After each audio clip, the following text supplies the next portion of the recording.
السلام علیکم جی، کیا حال چال ہے آپ سب لوگوں کے؟ میں امید کرتی ہوں کہ آپ سب بالکل ٹھیک ہوں گے، خیریت سے ہوں گے۔ ناول بخت بائی مہرالنساء شاہ میر کی یہ 15ویں قسط ہے۔ صبح کا ملگجا اندھیرا دھوپ کی شدت کھا گئی تھی۔ اب پیلی چلچلاتی دھوپ نے ہر طرف اپنا راج کر رکھا تھا۔ ایسے میں ایک چھوٹے مگر فینسی سے کیفے میں بیٹھا عمر حیات بار بار گھڑی دیکھ رہا تھا۔ اس نے سیاہ کف شرٹ کے ساتھ ہی سیاہ جینز پہن رکھی تھی۔ شرٹ کے کف موڑ رکھے تھے، بال ماتھے پہ بکھرے ہوئے تھے۔ اپنے سامنے رکھی کافی سے وقفے وقفے سے گھونٹ لیتا وہ کسی کا منتظر تھا۔ اس کیفے کی میزیں بڑی خوبصورت انداز سے سجی تھیں۔ ہر میز کے ساتھ ایک مصنوعی درخت لگا تھا جس کے سایہ اس کی میز پہ پڑتا تھا۔ درخت کے تنے سے فیری لائٹس لپٹی تھیں۔ ایسی فیری لائٹس درخت کی شاخوں سے بھی لٹک رہی تھیں۔ کیفے میں اور کوئی روشنی نہیں تھی سوائے ان لٹکتی اور لپٹی ہوئی فیری لائٹس کے علاوہ۔ یہ کیفے ہر آنے والے کو اپنے سحر میں جکڑ لیتا تھا۔ وجہ تھا وہ خوابناک سا ماحول جو اس وقت سارے میں اپنی دھاک بٹھائے ہوئے تھا۔ اس وقت حالِ سلطان اپنے موبائل پہ بٹن دباتی اسی کیفے کے داخلی دروازے سے اندر آتی دکھائی دی۔ اس نے سرخ گھٹنوں تک آتی قمیص کے ساتھ سرخی ٹراؤزر پہن رکھا تھا۔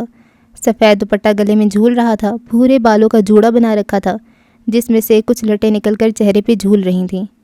وہ اسی طرح ذرا کی ذرا نظر اٹھاتی آگے بڑھتی آئی اور جس میز پہ عمر بیٹھا تھا اسی کے عین عقب میں عمر کی طرف پشت کر کے بیٹھ گئی۔ اب ان دونوں کے درمیان مصنوعی درخت تھا۔ وہ دونوں ایک دوسرے کی یہاں آمد سے قطعاً بے خبر تھے۔ وہ دونوں ایک دوسرے کے بے حد قریب تھے، بس درمیان میں درخت کا تنا نہ ہو تو۔ لیکن کیا درمیان میں صرف ایک درخت تھا؟ اسی پل عمر کو اپنے سامنے سے سفیر آتا دکھائی دیا۔ وہ دوسرے دروازے سے آیا تھا، حالانکہ اس کی جانب پشت تھی سو وہ نہیں دیکھ سکی۔ عمر نے گھڑی سے نظر ہٹا لی تھی جیسے انتظار تمام ہوا ہو۔ وہ کیمل کلر کے بغیر ٹائی والے سوٹ میں ملبوس تھا، پیروں میں چمکدار برانڈڈ بوٹ پہن رکھے تھے، بال جل سے پیچھے کو جما رکھے تھے، بھوری آنکھیں تھکی تھکی سی تھیں۔ ہلکی بڑی ہوئی شیو میں وہ بے حد وجی لگ رہا تھا۔ چھوٹے چھوٹے قدم لیتا وہ عمر کے سامنے آ کر رکا، پھر مسافے کے لیے ہاتھ بڑھایا جس سے عمر نے تھام لیا۔ Have a set. عمر کی آواز پہ جہاں سفیر سر ہلا کر کرسی کھینچ کر بیٹھا تھا وہیں حالے بری طرح ٹھٹکی تھی۔ اس نے مڑنا چاہا لیکن کیا لینا چاہو گے؟ سفیر کی آواز پہ وہ تھم سی گئی۔ وہ گردن بھی نہ موڑ سکی بلکہ وہ ہل بھی نہ سکی۔ مجھے جو لینا تھا میں لے چکا ہوں، میرے پاس وقت کم ہے، کام کی بات کرو۔ عمر عزلی بیزار لہجے میں بولا تھا۔ سفیر ہنوز مسکراتا رہا جیسے آج اپنا موڈ نہ خراب کرنے کا تیہ کر رکھا ہو۔ عمر کے منع کرنے کے باوجود اس نے اشارے سے ویٹر کو بلایا اور ایک آرڈر نوٹ کروایا۔ ویٹر چلا گیا تو سفیر نے مسکرا کر عمر کو دیکھا۔ ایسی بھی کیا کنجوسی یار، ذرا شاہ خرچ بنو، ہاتھ تنگ ہے تو مجھے بتاؤ، میں تمہارے افسران سے بات کر لیتا ہوں، دوبارہ بحال کروا دیتا ہوں، کیا کہتے ہو؟ وہ ایسے عام سے لہجے میں کہہ رہا تھا جیسے وہ دونوں کوئی بہت قریبی دوست رہ چکے ہوں۔ اصل میں کیا ہے نا، مجھے پیسہ جھونکنے کی عادت نہیں ہے کیونکہ میرا دادا کوئی زمیندار نہیں ہے، نہ اس کے پاس کروڑوں کی جائیدادیں ہیں، نہ میرا باپ شہر کے ٹاپ 10 بزنس مینس کی لسٹ میں شامل ہے۔ اس لیے میں اپنا پیسہ سوچ سمجھ کر استعمال کرتا ہوں کیونکہ مجھے یہ وراثت میں نہیں ملا، میں نے اسے اپنے زور بازو پہ بنایا ہے۔ میں اس مہنگے کیفے کی کافی دن میں 1 بار پینا افورڈ کر سکتا ہوں۔ جب لگا کہ مجھے اس کیفے سے دن میں 3 بار کافی پینی چاہیے تو میں مزید پیسے کماؤں گا، اور عمر حیات کو پیسے کمانے آتے ہیں۔ اس کے لیے مجھے اپنے اعلیٰ افسران سے تمہاری سفارش کی ضرورت نہیں ہے۔ اس کے لہجے میں طنز نہیں تھا نہ سختی، لیکن اس کا لہجہ کچھ پاور کروا رہا تھا۔ اپنی قابلیت، اپنی قیمت۔ سفیر کے ہونٹوں سے مسکراہٹ جیسے جدا ہونے کا نام ہی نہیں لے رہی تھی۔ درخت کی اس طرف بیٹھی حالے مسکرا دی، نہ چاہتی ہوئے بھی۔ دیکھو عمر، مجھے تم سے بہت اہم بات کرنی ہے۔ اس نے کوہنیاں میز پہ ٹکائیں، ہاتھوں کی انگلیوں کو باہم پھنسایا اور کہنا جاری رکھا۔ اس میں تمہارا بھی فائدہ ہے اور میرا بھی۔ میں ایک بزنس مین ہوں، لڑائی جھگڑا نہیں پسند مجھے، ٹیبل ٹاک پسند ہے اور یہی مجھے آتا ہے۔ میز پہ بیٹھ کے ڈیل کرنا، کچھ فائدہ اگلے کا اور زیادہ میرا، لیکن یہ واحد ڈیل ہوگی جس میں میرا فائدہ تم سے کم ہوگا۔ اس کے سامنے بیٹھا عمر اور درخت کے تنے کی اس پار بیٹھی حالے غور سے اس کی بات سنے گئے۔ حالے میری کزن ہے، بچپن سے ہم دونوں ساتھ ہیں۔ حالے کا دل رک سا گیا۔ وہ اس کی بات کرنے آیا تھا؟ عمر نے اس کو بیچ میں ٹوکا۔ 2 دن پہلے تم 31 سال کی ہوئی ہو اور وہ تم سے تقریباً 10 سال چھوٹی ہے۔ تم دونوں کا بچپن ساتھ نہیں تھا، اس کا بچپن ہارون کے ساتھ گزرا ہے۔ سفیر ضبط سے اسے سن رہا تھا۔ عمر نے ایک معذرتی نظر سے اسے دیکھا۔ اصل میں پولیس والا ہوں نا، باتوں کی ہیر پھیر نہیں پسند۔ ہمارے سامنے کوئی جھوٹ بولے تو برداشت نہیں ہوتا، کیونکہ جس کام میں ہم اچھے ہوتے ہیں اس میں کسی اور کی تعریف ہم سے برداشت نہیں ہوتی۔ وہ کس فخر سے خود کو جھوٹا کہہ رہا تھا، سفیر بل کھا کر رہ گیا۔ دیکھو عمر، ہم دونوں کی بہت اچھی انڈرسٹینڈنگ رہی ہے، ہم بہت اچھے دوست رہے ہیں، میں اس کو بہت اچھے طریقے سے جانتا ہوں۔ کیا تم آفیشیل ڈیلز بھی اتنی بڑی تمہید کی بات کرتے ہو؟ میں بور ہو گیا ہوں، اب بول بھی چکو۔ عمر نے بیزاری سے اسے ٹوک دیا۔ سفیر کھول کر رہ گیا، جی میں آیا کہ اس دراز قد مرد کی گردن توڑ دے، لیکن وہ ضبط کیے بیٹھا رہا۔ ویٹر آیا، کافی کے 2 مگ رکھے اور واپس مڑ گیا۔ سفیر نے ایک 2 لمحہ اس کی آنکھوں میں دیکھا، قدرے آگے کو ہوا، آواز دھیمی کر لی۔ تم حالے کو طلاق دے دو۔ اس نے سنجیدگی سے مدعا سامنے رکھا۔ عمر کے مانو پورے جسم پہ کسی نے تیزاب پھینک دیا ہو۔ اس کے جسم کے سارے اعصاب تن گئے، کن پٹی کی رگ بری طرح پھڑکنے لگی۔ یہی حالت درخت کے اس پار بیٹھی حالے کی بھی تھی۔ اس کا چہرہ سرخ ہو گیا تھا، گال اہانت سے دہکنے لگے تھے، دل کو جیسے دھکا سا لگا تھا۔ کیا وہ اتنی بے مول تھی کہ 2 مرد اسے کافی کے درمیان ڈسکس کر رہے تھے؟ اس زندگی میں اس سے پہلے کبھی اتنی بے عزتی محسوس نہیں ہوئی تھی۔ عمر جب کچھ نہ بولا تو سفیر نے اضافہ کیا، دیکھ عمر، میں تمہیں ایک بلائنڈ چیک دوں گا، میں تمہیں اپنی کمپنی کے آدھے شیئرز تک دینے کو تیار ہوں، تمہاری نسلیں بیٹھ کر کھائیں گی۔ عمر، سوچو، وہ عورت، وہ بانجھ ہے۔ حالے کو لگا تھا جیسے کسی نے اس کا دل آری سے چیر دیا ہو۔ اس کی آنکھیں بے اختیار ڈبڈبائیں۔ عمر بس اسے دیکھے گیا، اس کی آنکھوں میں خون اترتا جا رہا تھا۔ اس کی ماں کو دیکھ لو، شادی کے 10 سال تک کوئی اولاد نہیں ہوئی۔ اس کے ماموں کے یہاں 4 سال اولاد نہیں ہوئی۔ ان کے خاندان کی آدھی فیملیز نے بچے گود لے رکھے ہیں، اور اگر کسی کی یہاں اولاد ہوتی بھی ہے تو 10-12 سال بعد۔ تم کتنا انتظار کرو گے؟ عمر، تمہارے آگے پیچھے کوئی نہیں ہے، تم اپنی نسل ہی نہ بڑھا سکو گے تو کیا کرو گے ایسی عورت کا؟ وہ ہلکی سی فکر مندی سے کہہ رہا تھا۔ حالے کی آنکھوں سے آنسو نکل کر ٹپ ٹپ میز پہ گرتے جا رہے تھے، دل کی تکلیف بڑھتی جا رہی تھی۔ کتنے پیسے دے سکتے ہو تم؟ اس کی بات پوری ہونے پہ عمر نے بس یہی سوال کیا۔ سفیر کی بھوری آنکھیں چمک اٹھیں۔ جتنے تم مانگو گے، میرے پاس بہت پیسہ ہے، میں اپنے گھر کا سب سے امیر مرد ہوں، وہ فخر سے بتا رہا تھا۔ اگر میں اسے چھوڑ دوں تو کیا وہ تمہارے ساتھ خوش رہے گی؟ حالے کی آنکھوں میں بے بسی بھرا غصہ ابھرا تھا۔ اس کا جی چاہا تھا اٹھے اور سفیر کا منہ تھپڑوں سے لال کر دے، لیکن وہ بیٹھی رہی۔ ایلیٹ کلاس کی بگڑی ہوئی امیرزادی کو گریسفل رہنا تھا۔ سفیر کی آنکھوں میں سرد سا تاثر آ گیا۔ میں اسے کبھی معاف نہیں کروں گا۔ تمہیں لگتا ہے میں اسے اس لیے پانا چاہتا ہوں تاکہ اسے معاف کر کے اس کے ساتھ ایک آئیڈیل زندگی گزاروں؟ وہ آگے جھکا، آواز مزید سرد ہو گئی۔ میں اس کی زندگی جہنم بنا دوں گا۔ میں اسے پل پل مرتے دیکھنا چاہتا ہوں۔ میں اس کے ساتھ وہ کروں گا کہ اگلی بار کوئی بھی لڑکی کسی مرد کو دھوکہ دینے کا سوچ بھی نہ سکے۔ وہ ہمیشہ سے شہزادی رہی ہے۔ میں اسے کنیزوں سے بدتر زندگی دوں گا۔ اسے خود سے نفرت ہو جائے گی، وہ مرنا چاہے گی، لیکن میں اسے موت نہیں دوں گا۔ ویسی سفاکیت سے کہہ رہا تھا کسی کا بھی دل ڈوب جائے، لیکن حالے اسی طرح بیٹھی رہی، گردن سیدھی اور بہتے ہوئے آنسو۔ عمر سارے وقت میں پہلی بار مسکرایا۔ عمر نے بغیر کچھ کہے میز پہ رکھے اپنے موبائل کی جانب دیکھا، پھر سفیر کو دیکھا۔ جیسے کہہ رہو، میں کال کر لوں؟ سفیر نے گردن کے خم سے شور کہہ کر پیچھے کو ٹیک لگا لی، کافی کا مگ اٹھا کر منہ سے لگایا۔ عمر نمبر ڈائل کر کے فون کان سے لگا چکا تھا۔ حالے نہ چاہتی ہوئی عمر کے جواب کی منتظر رہی۔ کال مل گئی تھی۔ عمر نے ہیلو کہتے ہوئے بات کا آغاز کیا۔ ہاں عدیل یار، ایک بات پوچھنی تھی۔ آگے سے کچھ کہا گیا۔ ہاں یار خیریت، بس یہ پوچھنا تھا کتوں کے پاگل ہونے کا موسم آ گیا ہے کیا؟ اس کا لہجہ کچھ جتا رہا تھا۔ اس کی نظریں سفیر کے چہرے پہ گڑی ہوئی تھیں۔ اچھا ابھی نہیں شروع ہوا؟ لیکن میرے سامنے تو ایک بل ڈاگ بیٹھا ہے، کب سے بھونکے ہی جا رہا ہے، بھونکے ہی جا رہا ہے۔ اس کی آواز اب کے ذرا سخت ہوئی تھی۔ سفیر کے چہرے کا رنگ بدلا تھا۔ حالے نے درخت کے تنے سے ٹیک لگا لی، گرم گرم آنسو گالوں پہ بہتے جا رہے تھے۔ اچھا ویسے حکومت کی طرف سے کیا حکم ہے؟ گولی مار دیں یا چھوڑ دیں؟ اس نے آگے کو ہو کر اپنی سے آنکھیں جیسے سفیر کی آنکھوں میں گاڑ دیں۔ آگے سے مزید کچھ کہا گیا۔ عمر کے چہرے پہ مایوسی سی پھیل گئی۔ اچھا کاٹنے پہ گولی کا حکم ہے؟ ارے نہیں، کاٹ نہیں رہا، بس پھونک رہا ہے۔ پھونکنے پہ گولی نہیں مار سکتے؟ یار یہ کیسا اصول ہے؟ وہ جیسے بدمزہ ہوا۔ سفیر کا چہرہ اہانت سے سرخ ہونے لگا، آنکھیں لہو چھلکانے لگیں۔ حالے بس اس مرد کی آواز سنی گئی جسے اس کے باپ نے اس کے لیے چنا تھا۔ عمر میں اس پہ کوہنی رکھے مزید آگے کو ہوا، چہرہ سفیر کی طرف جھکایا، آواز سرگوشی کی مانند ہلکی کر لی، آنکھوں میں جیسے خون سوار ہو گیا ہو۔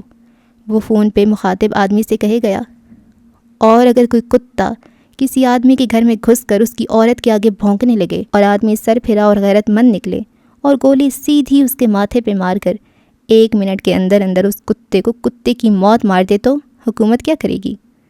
اس کی آنکھیں سفیر کے چہرے پہ جمی تھیں۔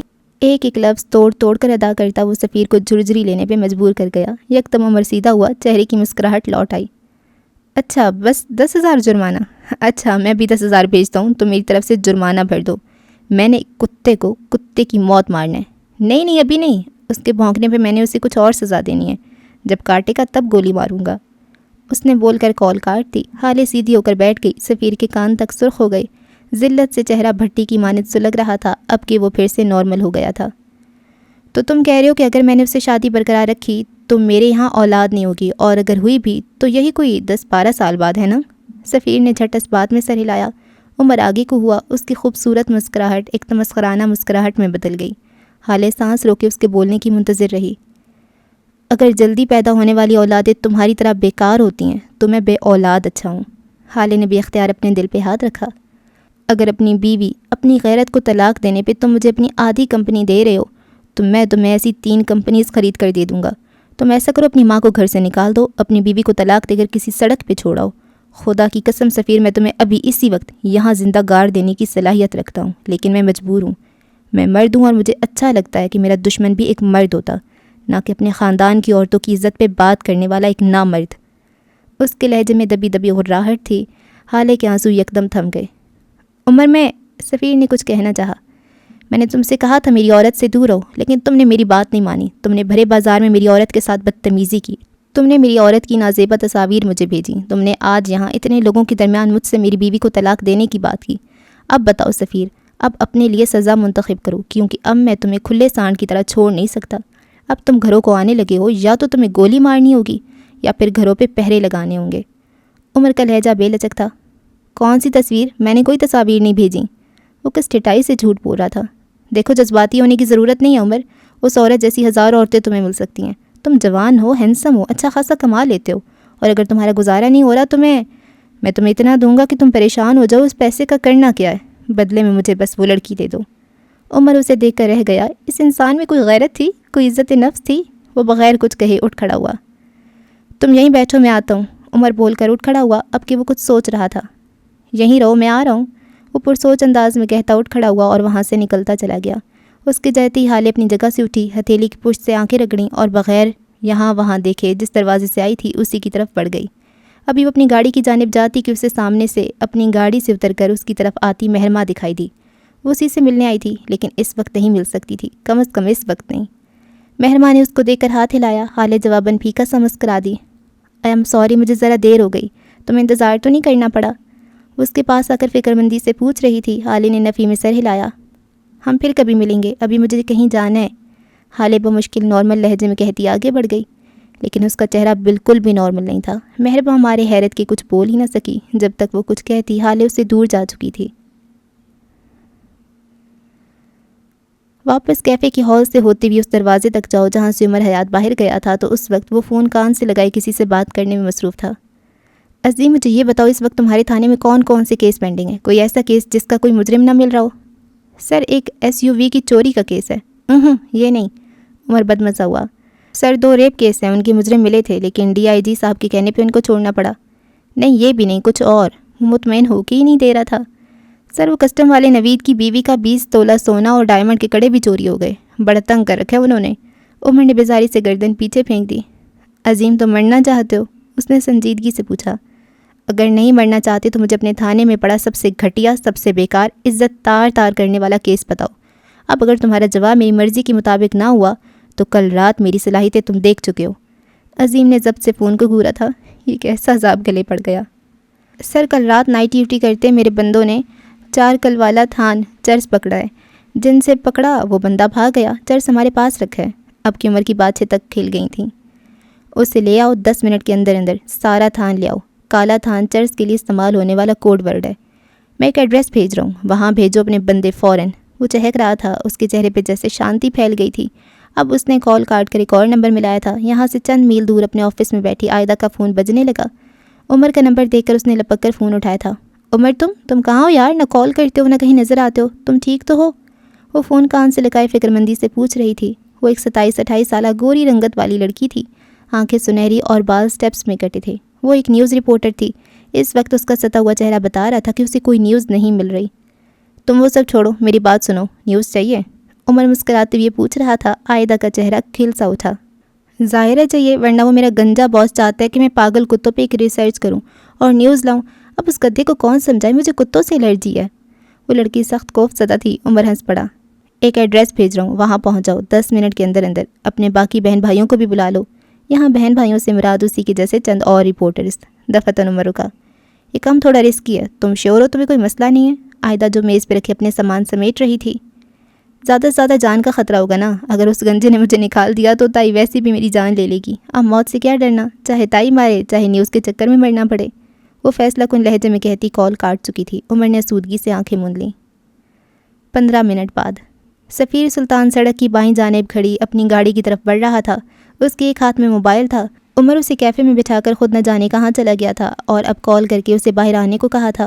عام حالات میں سفیر اس کے احکامات پہ لعنت بھی نہ بھیجتا، لیکن اس وقت معاملہ مختلف تھا۔ ابھی اس نے اپنی گاڑی کے ہینڈل پہ ہاتھ رکھا ہی تھا جب ایک پولیس والے نے اس کے ہاتھ کے اوپر اپنا ہاتھ رکھا۔ سفیر نے مڑ کر اسے دیکھا۔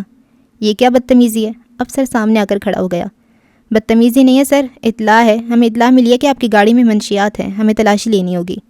وہ مؤدب سا کہہ رہا تھا۔ سفیر نے تنزیہ نظروں سے اسے دیکھا۔ میں سفیر سلطان ہوں، تم جانتے ہو میں کون ہوں؟ ابھی کہ ابھی تمہاری وردی اتروانے کی طاقت رکھتا ہوں، اب اپنی بکواس بند کرو، ہٹو یہاں سے۔ وہ تلخی سے کہتا اسے ہاتھ سے دور ہٹانے لگا۔ جب اپنے سامنے سے چند مائک اور کیمرے تھامے لوگوں کو اپنی طرف آتے دیکھا، اس نے گاڑی کا دروازہ کھول کر اندر بیٹھنا چاہا، لیکن 2 پولیس افسران نے اسے بازوؤں سے جکڑ لیا۔ اس وقت تک کیمرے اور مائک تھامے ہوئے لوگ بھی قریب آ چکے تھے۔ سفیر کے خوبرو چہرے پہ اب کی ہلکی ہلکی سبکی آئی تھی۔ دیکھیں، میں ایک ٹیکس پے کرنے والا شریف شہری ہوں، آپ اس طرح مجھے ہراساں نہیں کر سکتے، آپ کی اطلاع غلط ہے۔ وہ اپنا بازو چھڑاتے ہوئے کہہ رہا تھا۔ چہرہ دھوپ کی تمازت اور دبائی ہوئی غصے سے سرخ ہو رہا تھا۔ اگر آپ اتنے ہی شریف ہیں تو گاڑی کی تلاشی کیوں نہیں دے رہے؟ سٹیپس میں کٹے بالوں والی لڑکی سامنے آئی تھی۔ اب پولیس کو کارروائی کرنے دیں، باقی ہم سب جانتے ہیں آپ کتنے شریف ہیں، آپ کا خاندان اس وقت خبروں کی زینت بنا ہوا ہے۔ سفیر سر، بہتر ہوگا آپ پولیس کو ان کا کام کرنے دیں، ورنہ آج کی نیوز بلیٹن میں ایک بار پھر سلطان خاندان کے چرچے ہوں گے۔ سفیر نے قہر برساتی نظروں سے اس کو دیکھا، پھر جھٹکا دے کر اہلکاروں سے اپنا بازو چھڑایا۔ شیور، دانت پہ دانت جما کر ضبط سے کہا اور پیچھے ہٹ گیا۔ اب 2 اہلکار اس کی گاڑی کے اندر گھس گئے تھے، اپنے مٹیالے جوتوں سمیت۔ سفیر بس دیکھ کر رہ گیا۔ سر یہ دیکھیں ہمیں کیا ملے؟ ایک اہلکار کی آواز پہ سفیر سمیت باقی سب بھی چونک اٹھے۔ اس نے ہاتھ میں خال کی تھیلا اٹھا رکھا تھا جسے وہ لہرا لہرا کر کیمرے کے آگے دکھا رہا تھا۔ آس پاس لوگ جمع ہونے لگے تھے۔ مجھے دکھاؤ اس میں کیا ہے؟ ان اہلکاروں میں اعلیٰ عہدیدار بولا تھا۔ سفیر ساکت کھڑا تھا۔ وہ جانتا تھا اسے ٹریپ کیا جا رہا ہے اور وہ ٹریپ ہو چکا تھا۔ یہ چرس ہے، وہی افسر بول اٹھا۔ سفیر اب بھی کچھ نہیں بولا، اسے بس ذلت نظر آ رہی تھی، اسے بس کمپنی کے شیئرز گرتے ہوئے نظر آ رہے تھے، اسے بس اپنے باپ کی طرف سے ملنے والی پھٹکار نظر آ رہی تھی، اسے اپنی سوسائٹی کی معنی خیز نظریں نظر آ رہی تھیں، اسے اپنے آگے مائک پکڑے بولتے ہوئے لوگوں کی آوازیں نہیں آ رہی تھیں، اس کے کانوں میں لوگوں کے معنی خیز فکرے گونج رہے تھے، اس کے کان متوقع ذلت نے بند کر دیے تھے۔ پولیس والے اس سے کچھ پوچھ رہے تھے لیکن وہ نہیں سن رہا تھا۔ کیمرے، مائک، جلتے بجھتے فلیش، اور پھر ان سب کے درمیان سفیر کے ہاتھوں کو کچھ محسوس ہوا۔ اس کے ہاتھ پہ ہتھکڑی لگائی جا رہی تھی۔ سفیر سلطان، ہم آپ کو منشیات کی غیر قانونی۔ افسر اس سے کچھ کہہ رہا تھا، رپورٹرز کچھ پوچھ رہے تھے لیکن وہ بس متوش نظروں سے اپنے ہاتھ پہ لگی ہتھکڑی کو دیکھنے لگا۔ اس کے ہاتھ کانپ رہے تھے۔ سفیر سلطان، کیا آپ اس بارے میں کچھ کہنا چاہیں گے؟ آخر کو آپ نے ایسا قدم کیوں اٹھایا؟ آخر آپ ان کاموں میں کیسے ملوث ہوئے؟ آپ کب سے یہ کام کر رہے ہیں؟ سفیر سلطان جواب دیں، سفیر سلطان جواب دیں۔ مائک پکڑے لوگ اس سے کچھ کہہ رہے تھے۔ میں نے نہیں کیا، میں نے کچھ نہیں کیا۔ اس کے لب ہلکے سے پھڑپھڑائے۔ کیا آپ کا یہ کاروبار صرف کراچی تک محدود ہے یا پھر ملک کے دوسرے شہر بھی آپ جیسے امرا کی ایسی حرکتوں کی زد میں ہیں؟ تم لوگ مجھے اس طرح گرفتار نہیں کر سکتے، میں نے کچھ نہیں کیا۔ اب کہ وہ ذرا بلند آواز میں بولا۔ سفیر سلطان، کیا آپ کے والد بھی آپ کے اس کام میں شامل ہیں؟ سفیر سلطان، کیا آپ کو فریم کیا جا رہا ہے؟ میں تم سب پہ حد تک عزت کا دعویٰ کروں گا، میں ایک عزت دار شہری ہوں، تم لوگ مجھے اس طرح نہیں لے جا سکتے، میں نے کہا نا میں نے یہ نہیں کیا۔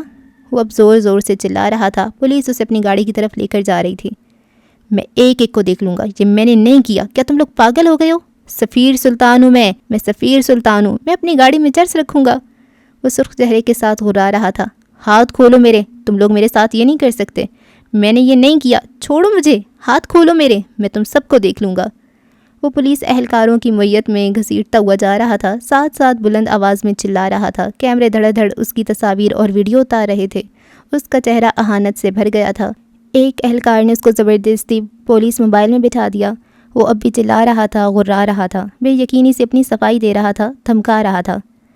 مجھے نہیں لے کر جا سکتے تم، میں سفیر سلطان ہوں، ہاتھ کھولو میرے، تم لوگوں نے مجھے فریم کیا ہے، میں سفیر سلطان ہوں، ہاتھ کھولو میرے، تصویریں لینا بند کرو، تم دفع ہو جاؤ، جاؤ۔ وہ بلند آواز میں چلا رہا تھا۔ وہ مزید بھی کچھ کہہ رہا تھا لیکن چلتی ہوئی پولیس موبائل میں اس کی آواز معدوم ہوتی جا رہی تھی۔ ذلت کیا ہوتی ہے، آج سفیر سلطان کو یہ علم ہو ہی جائے گا۔ اپنی گاڑی کے ساتھ ٹیک لگائے عمر حیات مسکرایا۔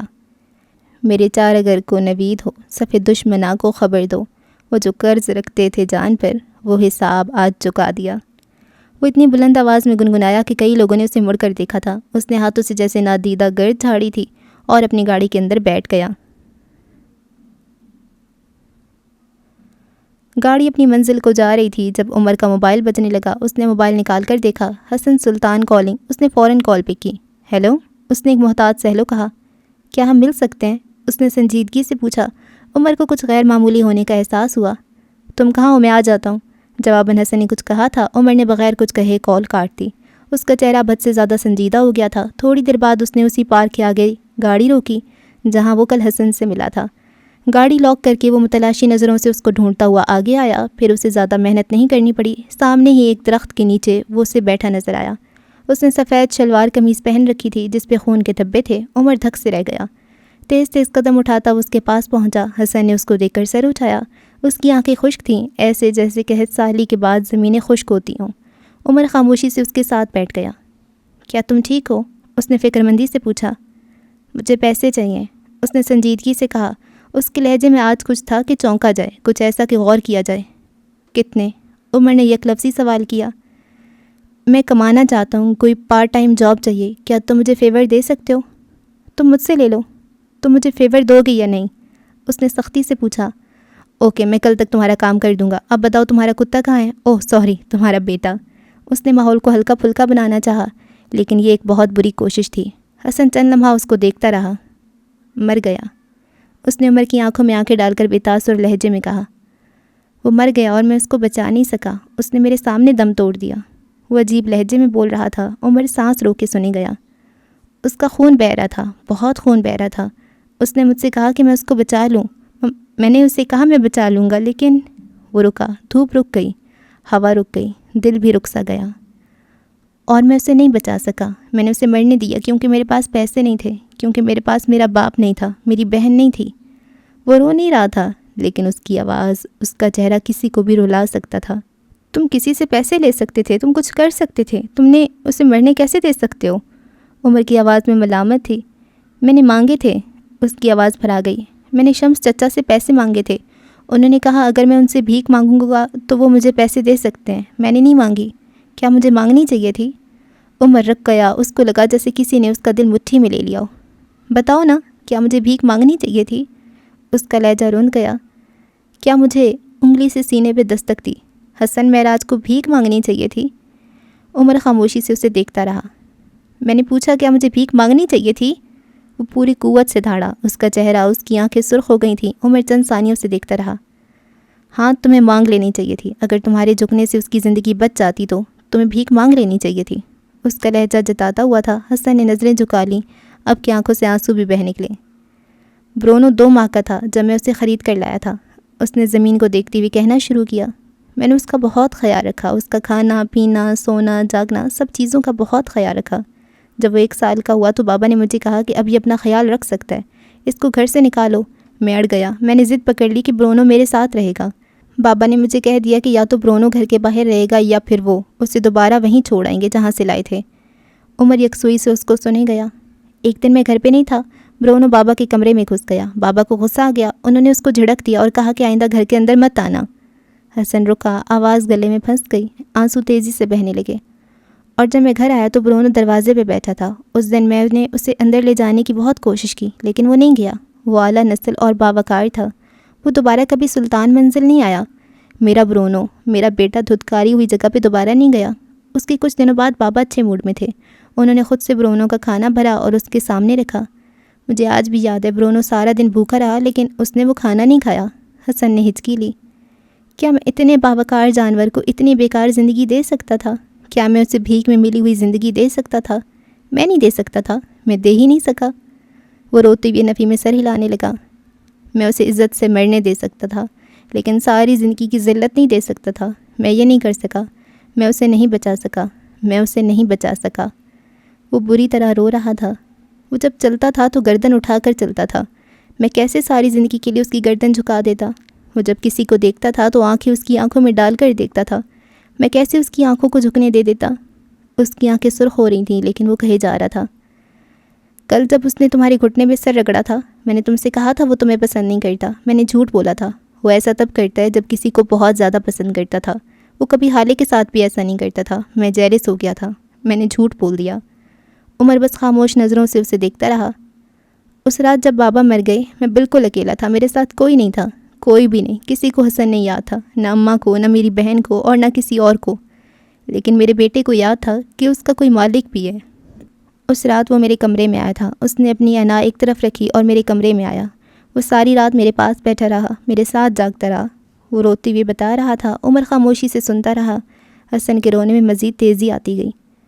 وہ 1 منٹ بھی نہیں سویا۔ عمر اس رات اگر برونو نہ ہوتا تو غم سہتے سہتے حسن بھی مر جاتا۔ میں اسے گلے لگا کر سو گیا تھا۔ جب صبح ہوئی تو میں نے اسے کھانا دیا، اس نے نہیں کھایا، اس نے ایک نوالا بھی نہیں کھایا۔ وہ میرے لیے آیا تھا لیکن وہ اپنی عزت کرتا تھا۔ میں اس عزت دار جانور کو کیسے بے عزت کر سکتا تھا؟ میں ایسا کیسے کر سکتا تھا؟ وہ پھوٹ پھوٹ کر رو رہا تھا۔ اس نے ایک بار بھی اس کو چپ نہیں کروایا۔ کافی دیر تک روتے روتے وہ خود بھی تھک گیا تھا۔ اب وہ سیدھا ہوا، اپنی آنکھیں صاف کیں۔ کافی دیر تک دونوں کے درمیان خاموشی رہی۔ اسے کس نے مارا؟ عمر نے سارے وقت میں ایک ہی سوال کیا تھا۔ حسن کی آنکھوں میں تنفر بھر گیا۔ سفیر سلطان، ہمارے گھر میں گنز بس سفیر کے پاس ہیں، وہ گنز کا شوقین ہے۔ کل رات جب تم مجھے گھر چھوڑ کر گئے تب اس نے مجھ سے پوچھا تھا کہ میں کہاں گیا ہوں۔ میں نے جھوٹ بول دیا کہ میں برونو کو واک پہ لے گیا تھا۔ اس نے مجھے تمہارے ساتھ جاتے دیکھا تھا، وہ مجھ سے لڑا تھا۔ اس نے کہا تھا کہ اب نہ برونو ہوگا نہ تم اس کی واک کے بہانے سے اس سے ملنے جاؤ گے۔ حسن نے تفصیلی جواب دیا۔ عمر اٹھ کھڑا ہوا۔ حسن نے آنکھیں اٹھا کے اس کو دیکھا۔ ان آنکھوں میں واضح خوف تھا، اکیلا رہ جانے کا خوف۔ لیکن کیا عمر اسے چھوڑ کر جا سکتا تھا؟ آؤ تم ایک جگہ لے جاؤں۔ اس نے حسن کے آگے اپنی ہتھیلی پھیلا دی۔ حسن نم آنکھوں سے اسے دیکھتا رہا، پھر اٹھ کھڑا ہوا۔ میں تھانے نہیں جاؤں گا، اس نے اٹھتے ہوئے کہا۔ البتہ عمر کا ہاتھ نہیں تھاما۔ کیوں؟ کیا تم نے 8 قتل کرنے والے لوگ نہیں دیکھ رکھے؟ کیا تم نے ڈاکو، چور اور ہر قسم کے مجرم نہیں دیکھ رکھے؟ تم نے تو فیری ٹیلز کی بجائے مجرموں کی داستانیں سن رکھی ہیں نا؟ نہیں؟ وہ تن سے باز نہیں آیا۔ حسن بغیر کچھ کہے اس کے سامنے سے نکل کر آگے بڑھ گیا۔ عمر بڑبڑاتی ہوئی اس کے پیچھے گیا تھا۔ تھانے کی کوٹڑی کیسی ہوتی ہے؟ آج سفیر کو اچھی طرح اندازہ ہو رہا تھا۔ وہ ملکی غیر ملکی بزنس مینز کے ساتھ ملتا رہتا تھا۔ اس کا اٹھنا بیٹھنا، ان کے جسم سے اٹھتی خوشبوئیں، ان کا بولنا اسے آج بری طرح یاد آ رہا تھا۔ جس سیل میں اسے بند کیا گیا تھا وہاں 3 اور لوگ بند تھے۔ ان کے جسموں سے بدبو کے بھبوکے اٹھ رہے تھے۔ وہ جب بات کرتے تھے تو ان کے منہ سے گالیاں نکلتی تھیں۔ سفیر نے جتنی گالیاں آج ان کے منہ سے سنی تھیں اس نے پوری زندگی میں کبھی نہیں سنی تھیں۔ اس کے برینڈڈ جیل سے جمے بال پسینے سے اس کے ماتھے سے چپک گئے تھے۔ 1.5 لاکھ کا سوٹ اس وقت اس کے لیے سفید ہاتھ ہی ثابت ہو رہا تھا۔ اس نے کوٹ اتار کر ایک طرف رکھا تھا جس پہ اس کے سیل میٹس کھانا کھا رہے تھے۔ سفیر نے بے بسی بھرے غصے سے ان کو دیکھا تھا کہ وہ اس وقت ان سے بحث نہیں کر سکتا تھا۔ وہ اے سی کا عادی تھا اور جس سیل میں اس کو رکھا گیا وہاں پنکھا تک نہیں تھا۔ اس کا سارا جسم جل رہا تھا۔ اس کے چمکتے بوٹوں میں مقید پیر اس وقت جیسے جلتے ہوئے توے پہ رکھے گئے تھے۔ اسے ان سب کی پرواہ نہ ہوتی اگر اس وقت وہ خبروں کی زینت نہ بنا ہوا ہوتا۔ بات یہ نہیں تھی کہ ان کی سوسائٹی میں سب سینٹ تھے، سب سفید تھے۔ ان سب پہ مقدمات تھے، ان سب پہ چارجز تھے، لیکن ان میں سے کسی پہ بھی 4 کلو چرس کا مقدمہ نہیں تھا۔ یہ ذلت تھی، نری ذلت۔ جتنا بڑا اور ہائی پروفائل کیس اتنا مقام، اتنی عزت، جتنا چھوٹا اور گھٹیا کیس اتنی ذلت، اتنی سب کی۔ آج سفیر کو ذلت کے صحیح معنی پتہ چلے تھے۔ او خدایا، وہ یہاں سے نکل کر کیسے کسی کا سامنا کر سکے گا؟ وہ جلے پیر کی بلی کی طرح یہاں سے وہاں چکر لگا رہا تھا۔ اب تو یہ خبر سارے شہر میں پھیل چکی ہوگی۔ آج اس کی ایک چائنیز کمپنی کے ساتھ میٹنگ تھی۔ شمس نے ان کو کیا جواب دیا ہوگا؟ اس کی غیر موجودگی نے اسے کتنا غیر پروفیشنل ظاہر کیا ہوگا؟ وہ نیچے بیٹھ گیا، گندے مٹی والے فرش پہ بیٹھ گیا۔ اس کا دل ڈوب ڈوب کر ابھر رہا تھا۔ اس کی ساکھ مٹی میں مل گئی تھی۔ لوگ تانے کسیں گے، باتیں کریں گے۔ پہلے اس کی منگیتر کا شادی سے بھاگ جانا، پھر اس کے چچا کا قتل، اور اب ایک نیا عذاب۔ اس نے اپنے دونوں ہاتھوں کو اپنے سامنے کیا۔ اس کی کلائیوں پہ سرخ نشان بن گئے تھے، ہتھکڑی کے نشان۔ اسے آج ایک بار پھر ان ہاتھوں سے نفرت محسوس ہوئی۔ یہ وہی ہاتھ تھے جن سے اس نے اپنے تایا کا قتل کیا تھا۔ کاش اس دن اس نے خود پہ قابو پا لیا ہوتا۔ اس نے اپنا سر دونوں ہاتھوں میں گرا لیا۔ گرمی، جلن، دھوپ، ذلت، گلڈ، یہ اس کے ساتھ کیا ہو رہا تھا؟ اسی وقت اسے بھاری بوٹوں کی دھمک اپنے قریب آتی محسوس ہوئی۔ اس نے سر نہیں اٹھایا، وہ اسی طرح اکڑوں سر ہاتھوں میں گرائے بیٹھا رہا۔ یکدم شور بڑھ گیا تھا۔ اسی شور میں اسے اپنے باپ کی آواز سنائی دی۔ یہ آواز کسی بھی اولاد کے لیے ڈھارس ہوتی ہوگی، دلاسا ہوتی ہوگی، لیکن سفیر کے لیے نہیں۔ اسے یہ آواز نہیں پسند تھی، اسے یہ آواز اذیت دیتی تھی۔ سفیر نے سر نہیں اٹھایا، وہ کہیں دور چلا گیا، کسی اور وقت میں، بہت پیچھے۔ ڈیڈ یہ دیکھیں، نعیم نے کس طرح میری سائیکل کو توڑ دیا ہے، یہ اب ٹھیک سے چل بھی نہیں رہی ہے۔ 10 سالہ سفیر لان میں بیٹھے شمس سلطان کو اپنی ٹوٹی ہوئی سائیکل دکھا رہا تھا۔ اس کی آنکھوں سے آنسو بہہ رہے تھے۔ تو میں کیا کروں؟ وہ بری طرح دھاڑے تھے۔ سفیر سہم کر دور ہٹا۔ دفع ہو جاؤ یہاں سے، جاؤ اپنی اسی گھٹیا ماں کے پاس، آئندہ اپنی منحوس شکل لے کر میرے پاس مت آنا، جاؤ دفع ہو جاؤ۔ وہ چنگھاڑ رہے تھے۔ سفیر آنکھوں میں خوف لیے ان کو دیکھتا رہا، اس کا رواں رواں کانپ رہا تھا۔ ڈیڈ مت کہو مجھے، پتہ نہیں میرا بیٹا ہے بھی یا نہیں۔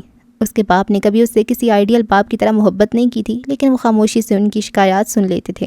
وہ ضد کرتا تو مان لیتے تھے، وہ ہنستا تو اس کے ساتھ کبھی کبھی مسکرا دیتے تھے، لیکن آج پہلی بار انہوں نے اس کو جھڑکا تھا، اور بہت بری طرح جھڑکا تھا۔ اسے بس اتنا پتہ تھا کہ اس کا باپ اپنے کسی دوست کے ساتھ ایک ہوٹل گیا تھا، لیکن واپسی پہ وہ اس کی ماں کو ساتھ لایا تھا۔ اسے اپنی ماں کا لٹھے کی مانند سفید چہرہ یاد تھا، اسے اپنے باپ کا تیر سے سرخ چہرہ بھی یاد تھا، لیکن اسے وجہ نہیں پتہ تھی۔ اس دن کے بعد سے اس کا باپ چڑچڑا ہو گیا تھا، نہ اسے اپنے پاس آنے دیتا، نہ خود اس کے قریب جاتا۔ وہ ضدیں ماننا، وہ ہلکی مسکراہٹیں، وہ سب کہیں دور کھو گیا۔ اگلا منظر ایک کمرے کا تھا۔ بیڈ پہ شمس سلطان بیٹھے کسی فائل کا مطالعہ کر رہے تھے۔ 13 سالہ سفیر اپنے گھر آئی کسی مہمان کے بچے کی گھڑی اپنے باپ کو دکھا رہا تھا۔ ڈیڈ مجھے یہ پسند ہے، مجھے بھی چاہیے، آپ مجھے دلوا دیں گے؟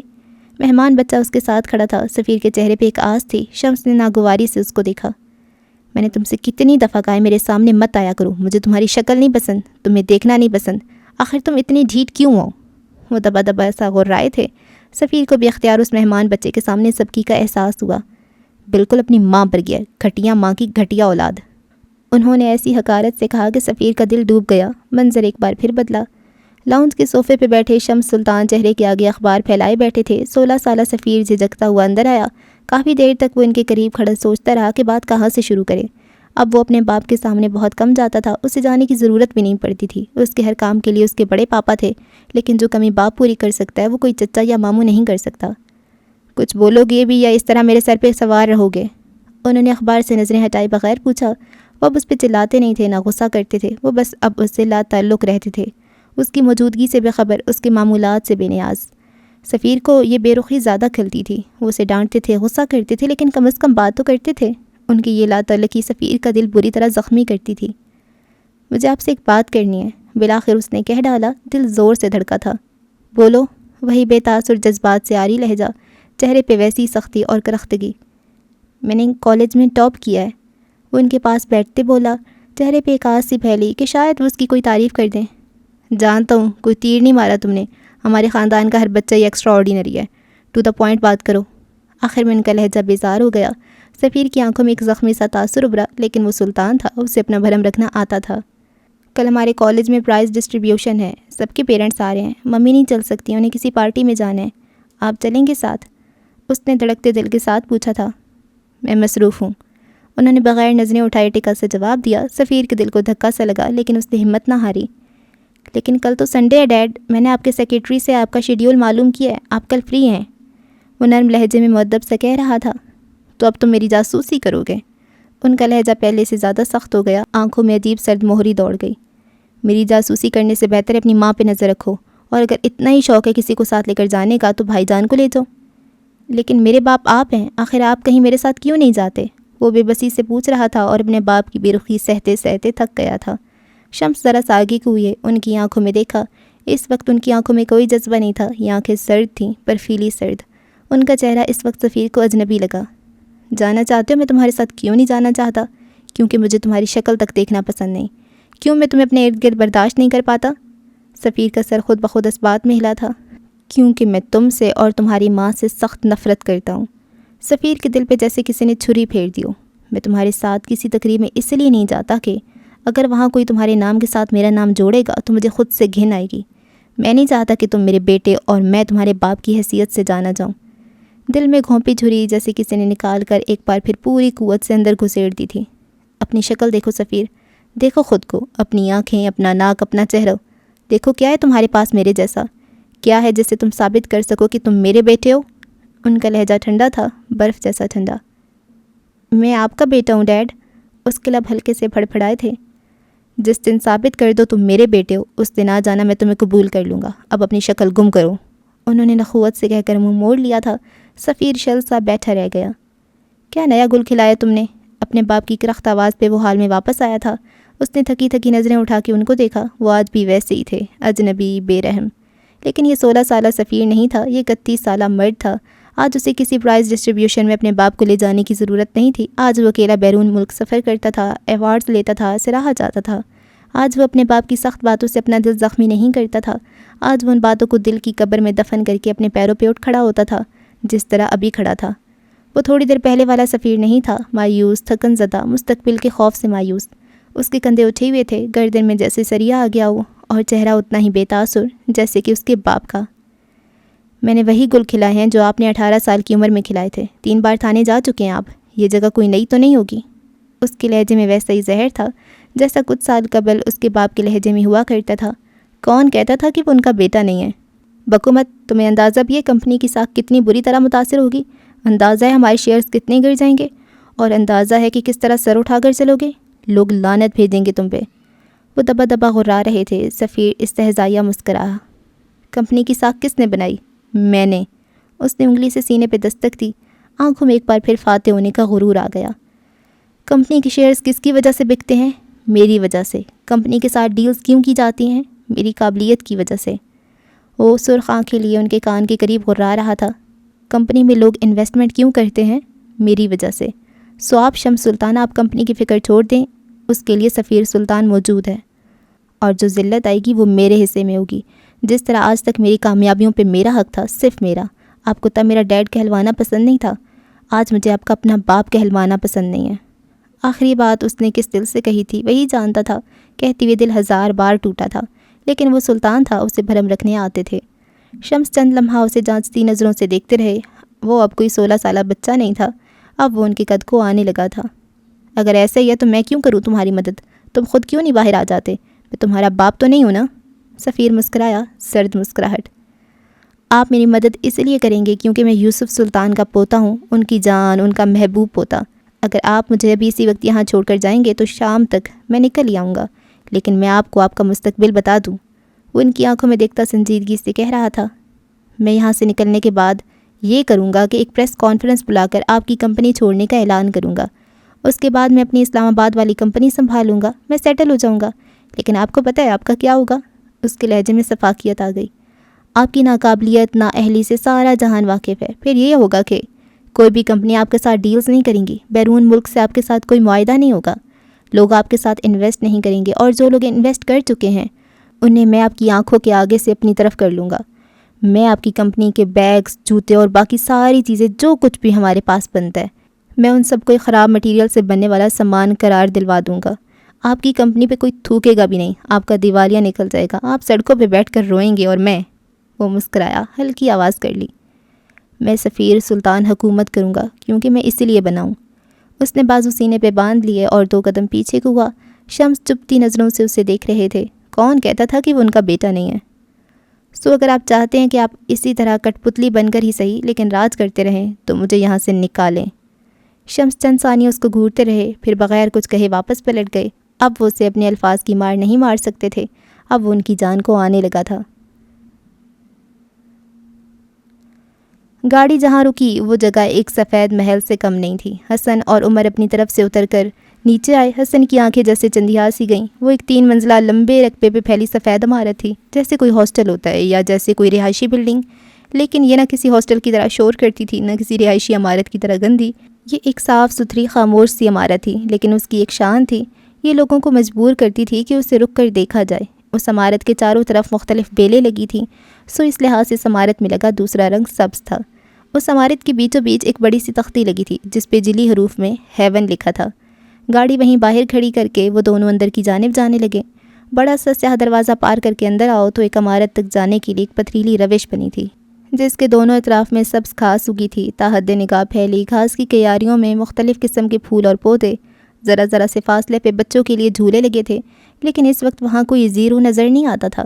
ذرا فاصلے پہ کھڑی عمارت سے آتی آوازیں اس بات کی گواہ تھیں کہ اس وقت بچوں کا اسکول ٹائم تھا۔ یہ کیسی جگہ ہے؟ حسن نے کھوئے کھوئے انداز میں پوچھا۔ عمر چلتا رہا۔ کیا تم یہاں نہیں آئے؟ میں کبھی نہیں آیا، مجھے نہیں پتا بابا اتنا بڑا آرفنیج چلاتے ہیں، مجھے لگا تھا کوئی چھوٹا سا گھر ٹائپ کوئی جگہ ہوگی۔ وہ اب بھی چاروں طرف گھوم گھوم کر ایک ایک جگہ کا جائزہ لے رہا تھا۔ یہ جگہ اب کس کی ہے؟ اس نے ایک مناسب فاصلے پہ بنے ہیون ہسپتال کو اپنی چھوٹی کی ہوئی آنکھوں سے دیکھتے ہوئے پوچھا۔ تمہاری۔ حسن نے مڑ کر تعجب سے اس کو دیکھا۔ عمر نے اس بات میں سر ہلایا۔ ہاں تمہاری، یہ جگہ تمہاری اور تمہاری بہن کی ہے.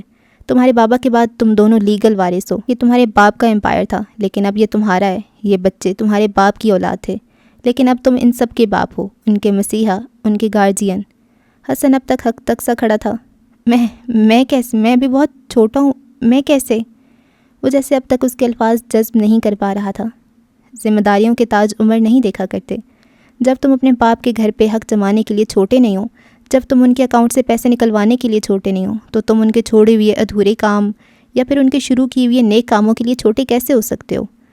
تم پہ یہ ذمہ داری تھوپی نہیں جائے گی. تم وقت لو، سوچو اور پھر بتانا کہ اگر تم دل سے یہ کام کرنا چاہتے ہو تو ٹھیک ہے، ورنہ بھی عمر حیات زندہ ہے. وہ نرمی سے کہہ کر پتھریلی روش پہ آگے بڑھنے لگا. حسن گم سم سا اس کے پیچھے پیچھے چلنے لگا. اب عمر کا رخ معراج سلطان کے آفس کی طرف تھا. یہ آفس پہلی منزل میں بنا تھا. لکڑی کا بڑا سا دروازہ پار کر کے وہ دونوں اندر آئے. یہ آفس وہ نہیں تھا جہاں 10 سال پہلے عمر حیات نے اپنی ساری سیونگز دان کی تھیں. یہ مختلف تھا، بہت مختلف. کمرے کے وسط میں رکھی اعلیٰ سی میز، اس کے پیچھے جھانکتی پاور چیئر اور اس کے پیچھے دیوار پہ لگی ایک بڑی سی تصویر جس میں 2 لوگ مسکرا رہے تھے. دونوں کی آنکھیں سیاہ تھی، چمکدار، بے ریا، معصوم، دل میں گھر کرنے والی. ان دونوں مردوں کے نقوش مختلف تھے لیکن ان کی آنکھیں ایک تھیں. کیا تم بابا کے بیٹے ہو؟ حسن تصویر پہ نظریں جمائے بے دہانی میں بول گیا. گدھے میں تمہارا بہنوئی ہوں، عمر نے ضبط سے جواب دیا. حسن گڑبڑا سا گیا، چہرہ خفت زدہ ہو گیا. میرا یہ مطلب نہیں تھا. تم ان کے اتنے قریب کیسے تھے؟ اس وقت اسے سفیر، سلطان منزل، برونو، حالے سب بھولا ہوا تھا. وہ جیسے ایک الگ دنیا میں آ گیا تھا. پہلے مجھے آپ کہو پھر بتاؤں گا. وہ ایک طرف رکھے صوفے پہ بیٹھتا ہوا مزے سے بولا. حسن نے ناک بھویں چڑھا لی. مر کر بھی نہیں بولوں گا. وہ جل کر بولا. عمر نے کندھے اچکا دیے. میں وہ پہلا آدمی ہوں گا جو اپنی بیوی سے تعلقات درست کرنے کی بجائے 2 ماہ سے اس کے بھائی کو منا رہا ہوں. وہ ہلکا سا بڑبڑایا. میں سن رہا ہوں، حسن بلند آواز میں بولا. اوہ اہلی جا، آپ نے سن لیا، اب میرا کیا ہوگا؟ دیکھیں میری زبان مت کاٹیے گا، خدا کے لیے میری جان بخش دیجیے. میں سر رگڑ رگڑ کے آپ سے معافی کا طلبگار ہوں. وہ اس انداز سے بولا کہ حسن بے اختیار ہنس پڑا. اس کو ہنستے دیکھ کر عمر بھی مسکرایا. میں یہاں 10 سال پہلے آیا تھا. عمر نے تصویر پہ نظریں جمائے بولنا شروع کیا. جج صاحب میری ماں کے سینئر تھے. کچھ وجوہات تھیں جن کی وجہ سے مجھے یہاں آنا پڑا. اس کے بعد سے یہ جگہ میرا گھر ہے. جج صاحب اور میں بہت اچھے دوست تھے. ہم دونوں کو 10 سال کسی اور کی ضرورت نہیں پڑی. ہم ایک دوسرے کے لیے کافی ہوتے تھے. وہ خاموش ہو گیا. جب تک آپ نہیں بولے گا تب تک اتنا تعارف کافی تھا. تمہارا پورا نام کیا ہے؟ حسن جیسے کچھ یاد آنے پہ پوچھ بیٹھا. عمر حیات. کیا تم نفیسہ حیات کے بیٹے ہو؟ وہ یکدم پرجوش ہو گیا تھا. عمر چونک گیا. ہاں لیکن تمہیں کیسے پتا؟ بابا نے بتایا تھا ان کے بارے میں. اوہ تم نفیسہ حیات کے بیٹے ہو، تم نے پہلے کیوں نہیں بتایا؟ وہ جیسے خوشگوار حیرت سے کہہ رہا تھا. تمہیں تمہارے اسٹاف سے ملواؤں؟ عمر نے اس کی بات کا جواب نہیں دیا. کیا میرا اسٹاف؟ وہ ہر بات پہ بچوں کی طرح خوش ہو رہا تھا. عمر اپنی جگہ سے اٹھا، حسن کو کوہنی سے تھاما. حسن خاموشی سے اس کو دیکھے گیا. عمر اسی طرح اس کا بازو پکڑے اس کو میز کی دوسری جانب سے لے کر گیا اور پاور چیئر کے سامنے کھڑے ہو کر اشارہ کیا. حسن نے گھبرائی آنکھوں سے اس کو دیکھا. عمر نے پلکیں جھپک کر جیسے اس کو تسلی دی. وہ کرسی کے ہتھے پہ اپنی انگلیاں پھیرتا رہا جیسے اپنے باپ کا لمس محسوس کر رہا ہو. اسے بیک وقت اس کرسی سے محبت اور روب دونوں محسوس ہوئے. یہ کرسی اس کے اسکول کی کوئی عام سی کرسی نہیں تھی. یہ ذمہ داری تھی کہ حسن اس کے قابل تھا. وہ مڑا، عمر کی آنکھوں میں دیکھا. میں بھی اس کے لیے تیار نہیں ہوں. یہ بہت بڑی ذمہ داری ہے. میں یہاں صرف اپنے آپ کو بڑا اور طاقتور سمجھنے کے لیے یا پھر اپنے چند منٹ کی خوشی کے لیے نہیں بیٹھ سکتا. میں یہاں ایک سنیپ یا پھر کسی انسٹاگرام کی سٹوری کے لیے بھی نہیں بیٹھوں گا. اس نے ہتھیلی سے نم ہوتی آنکھیں رگڑیں. میں یہاں تب بیٹھوں گا جب میرا دل ریاکاری سے پاک ہوگا، جب میرا دل خوش آمد سے آزاد ہوگا، جب میرے دل میں برتری کی خواہش نہیں ہوگی، جب میں یہاں رہنے والے بچے اور لوگوں کو سمجھوں گا. میں اپنے باپ کی جاگیر پہ بیٹھنے والوں میں سے نہیں ہوں. یہ تاج میرے سر پہ میری مرضی کے بغیر آیا ہے، لیکن اسے پہنے رکھنا یا اتار کر کسی حقدار کو پہنانا یہ میرا فیصلہ ہوگا. میں یہ کام بابا کے لیے نہیں کروں گا، نہ میں یہ کام اپنے لیے کروں گا. میں اگر یہ کام کروں گا تو صرف اللہ کے لیے کروں گا، اور مجھے اس وقت کے لیے وقت چاہیے. وہ سادگی سے کہہ کر سامنے والے صوفے پہ جا بیٹھا. عمر نے فخریہ نظروں سے اسے دیکھا تھا. وہ صرف اپنے باپ کی طرح دکھتا نہیں تھا، وہ اپنے باپ جیسا خوبصورت دل بھی رکھتا تھا. تھوڑی دیر بعد ان دونوں کو بے تحاشا شور و غل کی آواز آئی. یہ اشارہ تھا کہ ساتھ والی بلڈنگ کے اسکول کی چھٹی ہو گئی تھی اور اب بچے شور مچاتے، دوڑتے بھاگتے اپنے گھر ہیون آ رہے تھے. ان دونوں عمارتوں میں فاصلہ نہ ہونے کے برابر تھا، البتہ ہیون ہسپتال یہاں سے کافی فاصلے پہ تھا. اسی وقت آفس کے دروازے پہ دستک ہوئی. کئی چھوٹے چھوٹے یونیفارم میں ملبوس بچے بچیاں عمر کو دیکھ کر ہنستے مسکراتے خوشی سے اچھلتے اس کے پاس آنے لگے. عمر ان کو دیکھ کر مسکراتی ہوئے گھٹنوں کے بل بیٹھ گیا۔ وہ باری باری سب کے گال چومتا اور کسی کے ماتھے پہ پیار کرتا، کسی کا لٹکا ہوا بیگ واپس اس کے کندھے کے برابر کرتا تو کسی کی پونی ٹائٹ کرتا۔ بچے اسے دیکھ کر چہک رہے تھے، کسی بچے کے کان میں وہ کوئی بات کہہ دیتا اور پھر وہ گردن پیچھے پھینک کر کھلکھلانے لگتے۔ اب عمر بچوں سے حسن کا تعارف کروا رہا تھا۔ یہ حسن سلطان ہے، معراج بابا کا بیٹا۔ وہ ایک ایک بچے کو بتاتا تھا۔ بچوں کے چہرے کا اشتیاق مزید بڑھتا جاتا۔ بچے اس سے سوال کر رہے تھے لیکن حسن بس خاموشی سے ان کے بڑے ہوئے ہاتھ تھامتا جاتا۔ معراج بابا کب آئیں گے؟ آپ اگلی بار ہمیں وزٹ کرنے کب آئیں گے؟ آپ پہلے کیوں نہیں آئے؟ آپ اگلی بار معراج بابا کو ساتھ لانا۔ مختلف بچے، مختلف سوال اور مختلف فرمائشیں۔ حسن کو یکدم اپنے باپ پہ رشک آنے لگا۔ اسی وقت ایک سبز یونیفارم میں ملبوس فربا سی عورت دستک دیتی اندر داخل ہوئی اور سب بچوں کو کتار کی صورت باہر لے کر جانے لگی۔ عمر گہری سانس بھرتا ان کو جاتے ہوئے دیکھتا رہا۔ تھوڑی دیر بعد وہ دونوں بھی باہر نکل آئے، اسی لمبی بچھی ہوئی گھاس پہ۔ کیا اب ہم دوست ہیں؟ حسن کو کافی کا مگ تھماتے ہوئے اس نے سوال کیا۔ میں تمہاری طرف سے اپنا دل صاف کر چکا ہوں۔ مجھے تمہارے دکھائے ثبوتوں پہ یقین ہے اور آج یہاں آ کر مجھے تم پہ بھروسہ بھی ہو گیا۔ بابا تم پہ اعتبار کرتے تھے، مطلب تم اس قابل ہو۔ وہ دور کھیلتے ہوئے بچوں کو دیکھتے ہوئے کہہ رہا تھا۔ مطلب اب تم اپنی بہن سے ناراض نہیں ہو؟ حسن کا چہرہ بے تاثر ہو گیا۔ عمر نے غور سے اس کو دیکھا۔ میں اسے معاف نہیں کروں گا۔ اس نے جس وقت مجھے چھوڑا، مجھے اس کی سب سے زیادہ ضرورت تھی۔ میں نے تمہیں بابا کے قابل اعتبار دوست کی حیثیت سے قبول کیا ہے، اپنے بہن کی شوہر کی حیثیت سے نہیں۔ آئندہ ہم اس بارے میں بات نہیں کریں گے۔ اس کا لہجہ سادہ اور دو ٹوک تھا۔ عمر خاموش ہو گیا۔ وہ اس پہ زبردستی نہیں کر سکتا تھا۔ ان دونوں کے درمیان خاموشی کا لمبا وقفہ آیا۔ عمر نے گھڑی کو دیکھا، اسے کہیں جانا تھا، اسے اہم ترین کام تھے، لیکن اگر وہ اس بچے کو اکیلا چھوڑ دیتا تو شاید پھر کبھی اس کے قریب نہ جا پاتا۔ اگر سفیر اتنا ہی برا ہے تو تمہاری بڑی بہن اس کے ساتھ کیسے گزارا کرتی ہے؟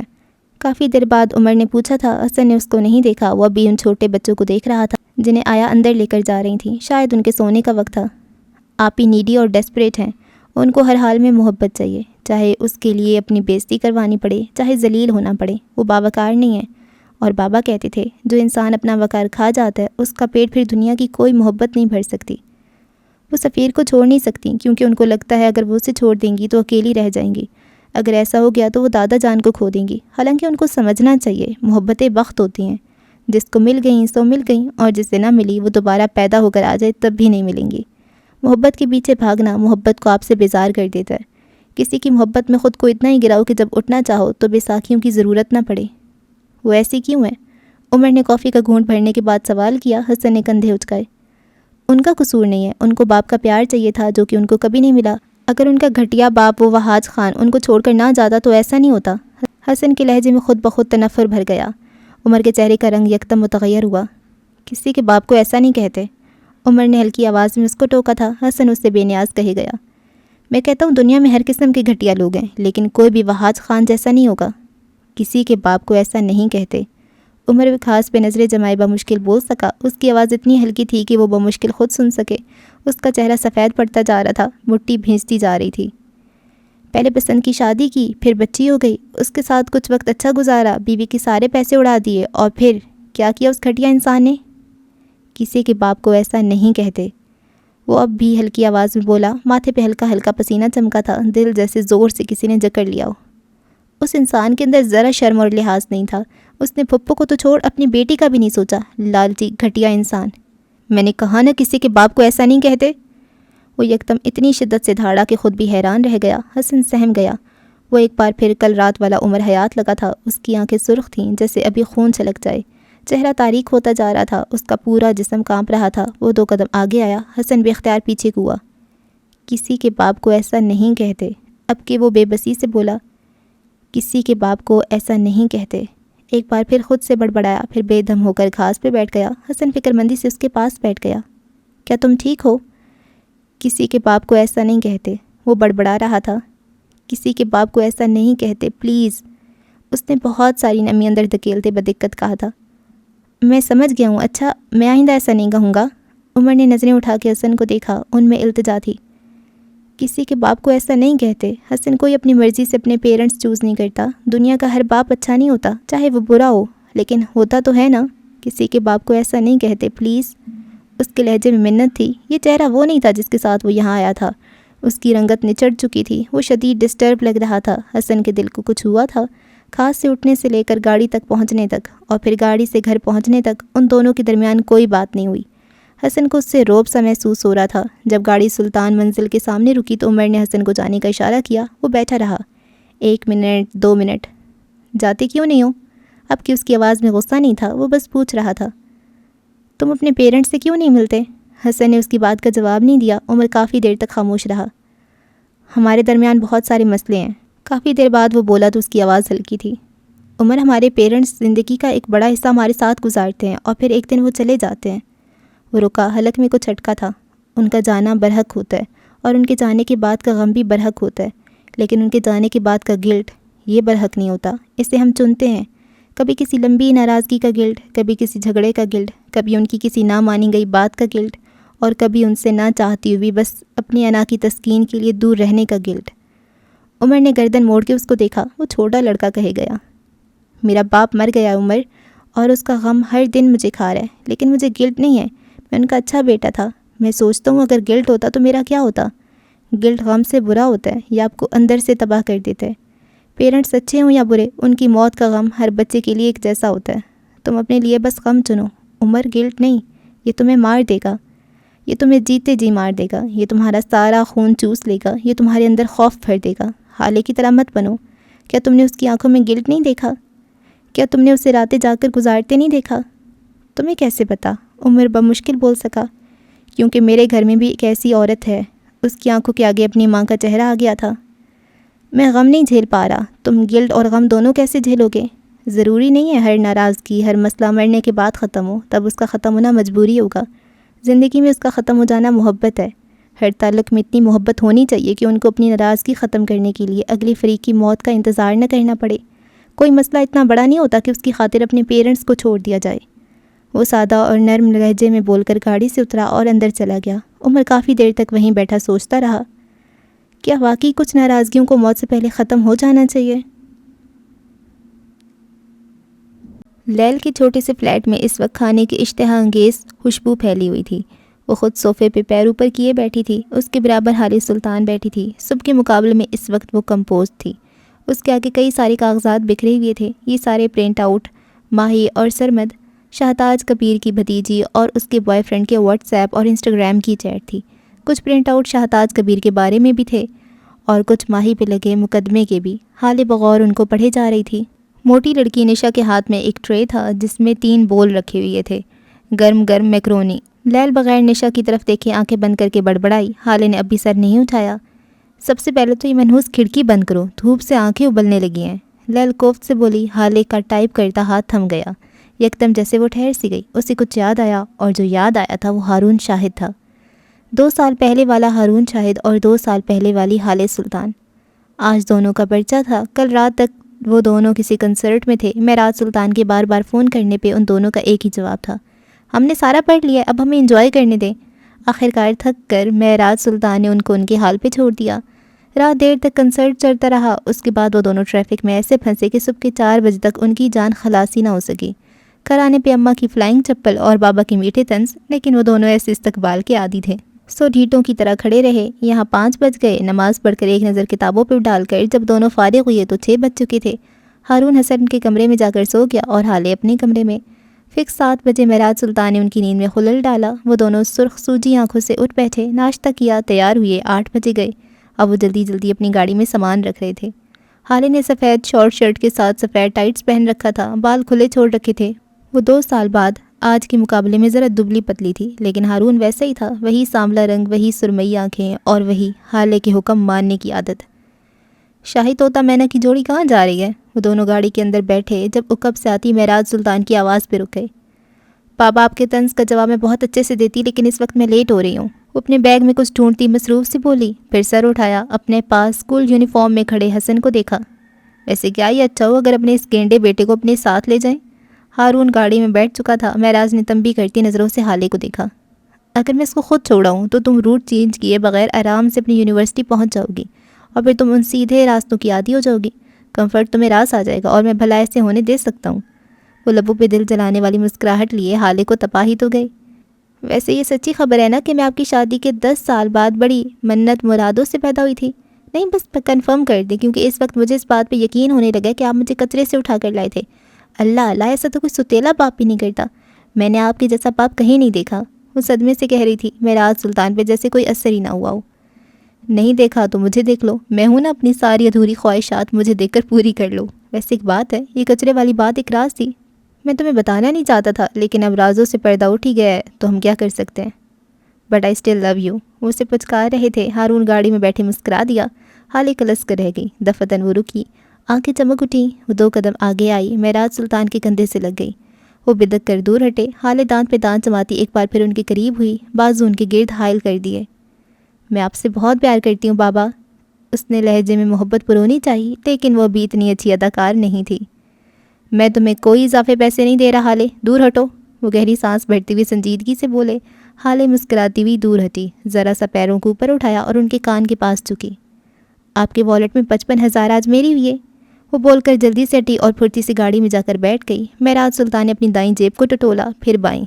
میں تمہیں سو کروں گا حالے، وہ خفگی سے چلائے۔ تب تک ہارون گاڑی سٹارٹ کر چکا تھا۔ وہ ایک بار پھر ان کو چکمہ دے کر بھاگ گئی تھی، لیکن کیا واقعی؟ گاڑی آگے گزر گئی تو معراج دھیرے سے مسکرائے۔ تمہیں لگتا ہے تمہیں نہیں پتا تھا تم نے میرا والیٹ لے لیا؟ حالے، تمہارے باپ کا سارا دن کرمنلز کے ساتھ گزرتا ہے، میں اسے 1000 گر جانتا ہوں، لیکن اگر تم میرے گلے لگنے کے بدلے میری جان بھی مانگ لو تو میں انکار نہیں کروں گا۔ وہ گاڑی کی اڑتی ہوئی دھول کو دیکھتے ہوئے سوچتے رہے۔ ہارون ٹائم کیا ہوا ہے؟ حالے نے یونیورسٹی کی پارکنگ ایریا میں گاڑی پارک کرتے ہارون سے پوچھا تھا۔ 8:30 بج رہے ہیں، کیوں؟ یار ابھی تو بہت وقت ہے، پیپر 10 بجے شروع ہوگا، میں ذرا آنکھیں موند لوں، اندر شور ہوگا بہت، تم مجھے 9:30 بجے اٹھا دینا، اوکے؟ حالے نے سستی سے کہتے ہوئے سر سیٹ کی پشت سے ٹکا دیا۔ ہارون نے بھی کوئی تردد نہیں کیا، اس نے اوکے کہتے ہوئے اپنی کتاب اٹھا لی۔ اسے حالے کو نہ کہنے کی عادت نہیں تھی۔ حالے کی ہر سال کسی نہ کسی سبجیکٹ میں سپلی ضرور آتی تھی، البتہ ہارون مر کر ہی صحیح لیکن پاس ہو جاتا تھا۔ وہ سلطان منزل کی پہلی فرد تھی جو ٹاپر نہیں تھی۔ یوسف سلطان سے لے کر معراج سلطان، شمس سلطان، پھر سفیر، حسن اور مہرماں، اس گھر میں جیسے سب نے کتابیں گھول کر پی رکھی تھیں۔ ایک حالے تھی جسے کتابوں کے نام سے کوفت ہوتی تھی، اس سے باتیں کروا لو بس، یا پھر ہیروں کی معلومات۔ وہ ہیروں اور کھانے کے بارے میں بات کرتی ہوئے جیسے کھو سی جاتی تھی۔ وہ اس موضوع پہ گھنٹوں بات کر سکتی تھی۔ تقریباً 10 منٹ تک پڑھتے رہنے کے بعد اب ہارون اونگنے لگا تھا۔ کل رات کی جلتی آنکھیں اب سکون چاہتی تھیں۔ اس کا شدت سے دل چاہا کہ وہ ذرا دیر کو آنکھیں موند لے، اور پھر اس نے دل کے اس مشورے پر عمل کرتی ہوئی آنکھیں بند کر لیں۔ ایک سکون سا تھا جو اس کی رگوں پہ میں دوڑ گیا۔ جلدی اسے ایک گہری نیند نے گھیر لیا۔ پارکنگ لاٹ کی ایک روشن دان سے آتی چلچلاتی دھوپ گاڑی کے شیشے کو پار کرتی اس کی سبھی چہرے پہ پڑ رہی تھی۔ گھنی پلکوں والی آنکھیں یکدم کسمسائی تھیں۔ اس نے نیند میں ڈوبی آنکھیں بمشکل کھولیں۔ ہارون ساتھ والی سیٹ پہ ہوش و خرد سے بیگانہ سو رہا تھا۔ کوئی اس منحوس کھڑکی کو تو بند کر دو، وہ اد کھلی آنکھوں سے بڑبڑائی۔ دھوپ سے میری آنکھیں ابھر رہی ہیں، کوئی بند کرو اسے۔ وہ اب بھی سوئی جا کی کیفیت میں بڑبڑا رہی تھی، پھر یکدم وہ ہڑبڑا کر سیدھی ہوئی۔ یہ دھوپ صبح کی نہیں تھی، او خدایا یہ دھوپ صبح کی نہیں تھی۔ حالے چند لمحے شل سی بیٹھی رہی، ششدر ساکت۔ اس نے اپنی رسٹ واچ کی گھڑی پہ ایک ڈری ڈری نظر ڈالی۔ یا اللہ پلیز لیٹ نہ ہوئی ہو، پلیز۔ اور پھر اس کا دل دھک سے رہ گیا۔ یہ واقعی صبح کی دھوپ نہیں تھی، دوپہر کے 2 بج رہے تھے۔ آج ان کا آخری پیپر تھا اور اس پیپر کے بعد یونیورسٹی میں ایک مشہور شاعر کا مشاعرہ تھا۔ یہ مشاعرہ طلباء کی ریلیف کے لیے رکھا گیا تھا، اس لیے پارکنگ لاٹ اب تک خالی تھا۔ یقیناً پیپر کے بعد اب مشاعرہ چل رہا ہوگا، اس لیے تو کوئی بھی پارکنگ لاٹ کی طرف نہیں آیا اور وہ دونوں سوتے رہ گئے۔ 1 منٹ، وہ دونوں؟ ہارون کو اب تک سوتے دیکھ کر حالے کے جسم کا سارا خون سمٹ کر چہرے پہ آ گیا۔ اس نے ایک زوردار تھپڑ ہارون کے بازو پہ دے مارا۔ اسد، کھڑکی بند کر دو، دھوپ سے آنکھیں نکل رہی ہیں، وہ خماری آواز میں کسمساتے ہوئے بولا۔ اب کہ حالے نے ایک زوردار مکہ اس کے پیٹ پہ دے مارا۔ ہارون بلبلا کر اٹھ بیٹھا۔ کیا ہوا ہے؟ کون ہے؟ وہ فوراً آنکھیں کھولے یہاں وہاں دیکھنے لگا۔ چہرے پہ گھبراہٹ تھی، اس کی سرمئی آنکھیں اب بھی بری طرح سرخ تھیں، چہرے پہ آدھی نیند سے اٹھنے کی بیزاری تھی۔ کیا تم پاگل ہو؟ ایسے کسی کو نیند سے کون اٹھاتا ہے؟ حالے نے دانت پہ دانت جما کر ضبط کرنا چاہا۔ چلو اٹھو، اب لیٹ ہو جائیں گے ہم لیٹ ہو چکے ہیں ہارون، وہ بازو سینے پہ باندھے سکون سے بولی۔ پھر اپنا گھڑی والا بازو اس کے سامنے کیا۔ ہارون نے اچنبے سے گھڑی کو دیکھا اور پھر اس کی آنکھیں پوری کی پوری کھل گئیں۔ یہ کیسے؟ ہم اتنی دیر سوتے کیسے رہ سکتے ہیں؟ تم نے مجھے جگایا کیوں نہیں؟ وہ سر پہ ہاتھ رکھے پریشانی سے بولا۔ حالے نے اس کو جتاتی نظروں سے دیکھا اور پھر اپنا پرس اٹھایا۔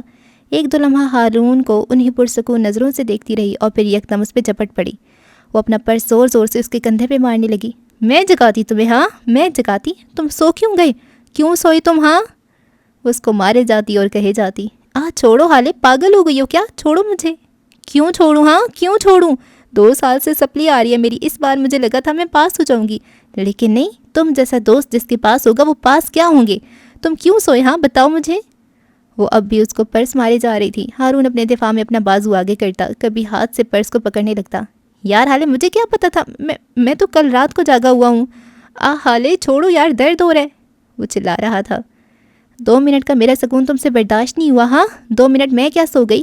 تمہارے ڈیلے بھی نیند کے لیے ترس گئے۔ ہاں فیل ہو گئے اب ہم دونوں، اب خوش ہو تم؟ ہاں اب تو مل گیا نا سکون، اب سو۔ وہ اس کو مارتے مارتے ہانپ گئی تھی، پرس نیچے پھینک کر اب وہ سیدھی ہو بیٹھی۔ ظالم کتنی زور سے مارا ہے، کتنا دکھ رہا ہے، وہ کرا رہا تھا۔ ماموں کے اکلوتے بیٹے نہ ہوتے تو میں آج تمہیں جان سے مار دیتی۔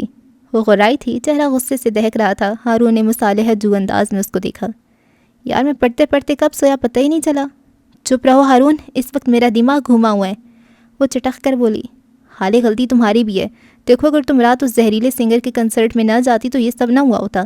غضب خدا کا اتنا بے سرا تھا کہ اب تک میرے کانوں سے خون رس رہا ہے، وہ باقاعدہ کانوں کو ہاتھ لگاتی ہوئی کہہ رہا تھا۔ اتنا ہی خون نکل رہا ہے تو چلو ڈونیٹ کر آتے ہیں، لیکن خبردار جو میرے فیوریٹ سنگر کو کچھ کہا ہو ہارون۔ اس نے انگلی اٹھا کر تنبیہ کی تھی۔ خدا کا خوف کرو حالے، اس کی آواز اس کی اپنی ماں کو نہیں پسند، محلے والے اس کی آواز سن کر کانوں میں روئی ٹھونس لیتے ہیں، اور تم اسے اپنا فیوریٹ کہہ رہی ہو۔ ہارون کو صدمہ ہی تو لگا تھا۔ اللہ اللہ ہارون کتنے جلتے ہو تم اس سے، اتنے عرصے سے تم نے کتنا بغض پال رکھا ہے اس کے خلاف، مجھے تو یقین نہیں آ رہا۔ وہ دونوں اس امتحان میں فیل ہو گئے تھے، لیکن یہ سنگر زیادہ اہم تھا۔ ہاں بالکل، جلتا ہی تو میں ہوں اس سے، یہ رنگ دیکھو میرا، ذرا دیکھو ذرا۔ اس نے اپنا ہاتھ آگے کیا۔ یہ رنگ پہلے سانولا نہیں تھا، میں تو اس سنگر سے جل جل کر سانولا ہو گیا ہوں، ورنہ تو گورے بھی مجھے گورا گورا کہہ کہہ کر چڑھاتے تھے، جلوں گا اس سے۔ ہاں حالے بس چپتی نظروں سے اس کو دیکھتی رہی۔ اب کیا ہارون دھیما پڑ گیا۔ اچھا نا، فیل تو میں بھی ہوا ہوں نا، اگر انکل یا پاپا کو بتایا تو وہ دونوں ہمارا ناردرن ایریاز کا ٹور بین کر دیں گے۔ اب فیل ہو گئے تو ہو گئے، اور ویسے بھی شاعر نے کیا خوب کہا ہے، گرتے ہیں گھڑ سوار ہی میدان میں۔ اس کے اتنے فلسفیانہ انداز میں کہنے پر حالے ہنس پڑی۔ گھڑ سوار نہیں، شہ سوار ہوتا ہے، وہ ہنستی بھی بولی۔ اس کو ہنستے دیکھ کر ہارون بھی مسکرا دیا۔ اب کیا کرنا ہے؟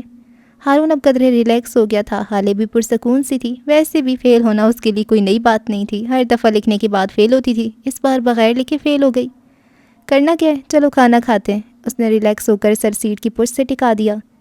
بل نہیں دے رہا میں؟ اچھا، وہ گاڑی سٹارٹ کرتے ہوئے بولا تھا۔ بل تو میرے ماموں بھی دیں گے، وہ مسکراہٹ دبا کر بولی۔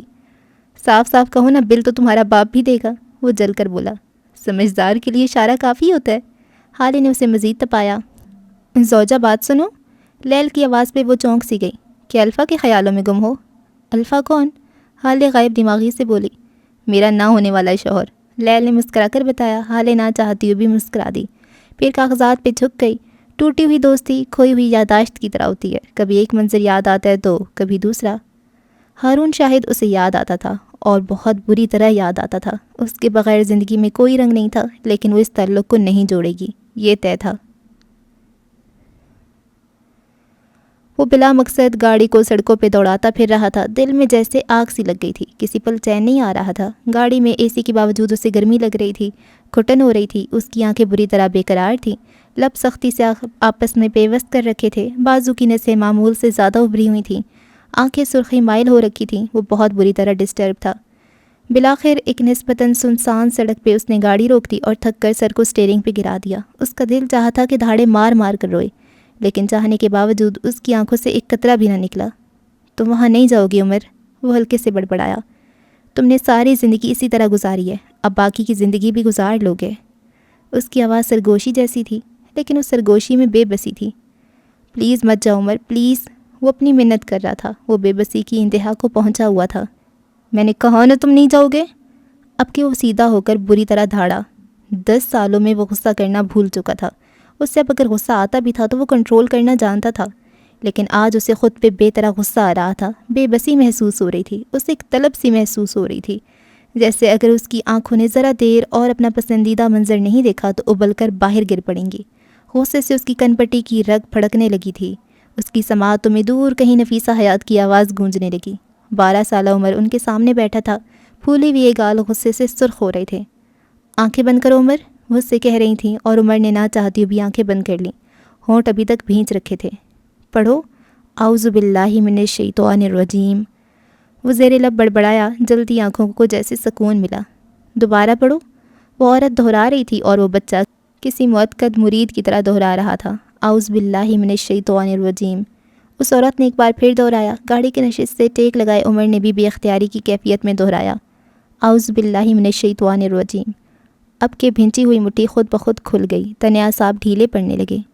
اعوذ باللہ من الشیطان الرجیم سے آنکھوں والی معتبر عورت پڑھتی جا رہی تھی۔ گاڑی میں بیٹھا عمر حیات اس کے پیچھے پیچھے دہرا رہا تھا جیسے وہ اس کے سامنے بیٹھی ہو، اعوذ باللہ من الشیطان الرجیم۔ اب کہ جلدی ہوئے دل پہ جیسے پھوار پڑ گئی۔ عمر کو لگا جیسے اس کی روح تک پرسکون ہو گئی ہو۔ اس نے کندھے ڈھیلے چھوڑ دیے، سختی سے پیوست لبوں کو آزاد کیا۔ کن پٹے کی پھڑکتی رگ اب تھم چکی تھی۔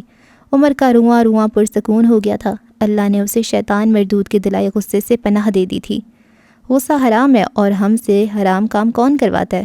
شیطان۔ اور جس دن ہمارا ایمان اس ایک سطر پہ ہو گیا، ہمیں کسی پیر بابا کے تعویذ یا لمبے لمبے وظیفہ رٹنے کی ضرورت نہیں ہوگی۔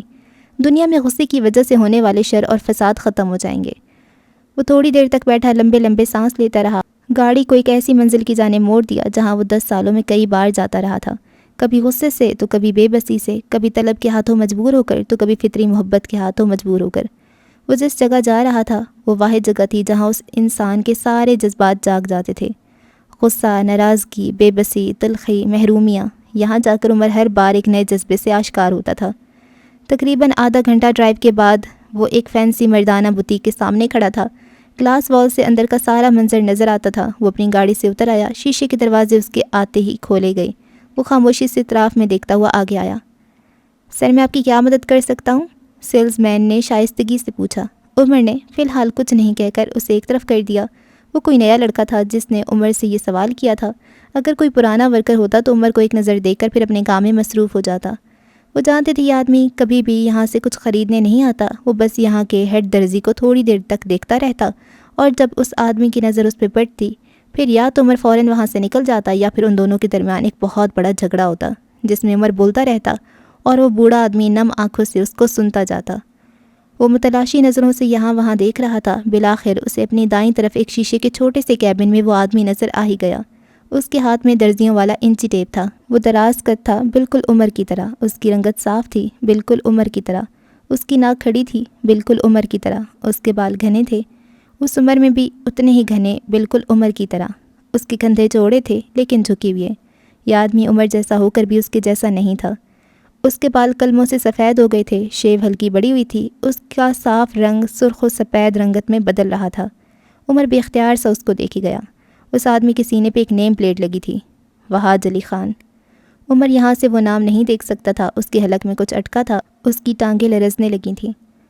تم اسے دیکھ چکے ہو، اب تمہیں جانا چاہیے۔ جاؤ عمر، اب جاؤ، وہ خود سے کہہ رہا تھا، خود کو جانے پہ مجبور کر رہا تھا۔ بوڑھا وہاج محض سا اپنے سامنے کھڑے لڑکے کے کوٹ کا ناپ لے رہا تھا۔ دفتن وہ رکا، اسے اپنے چہرے پہ کسی کی شناسہ نرزوں کا ارتکاز محسوس ہوا۔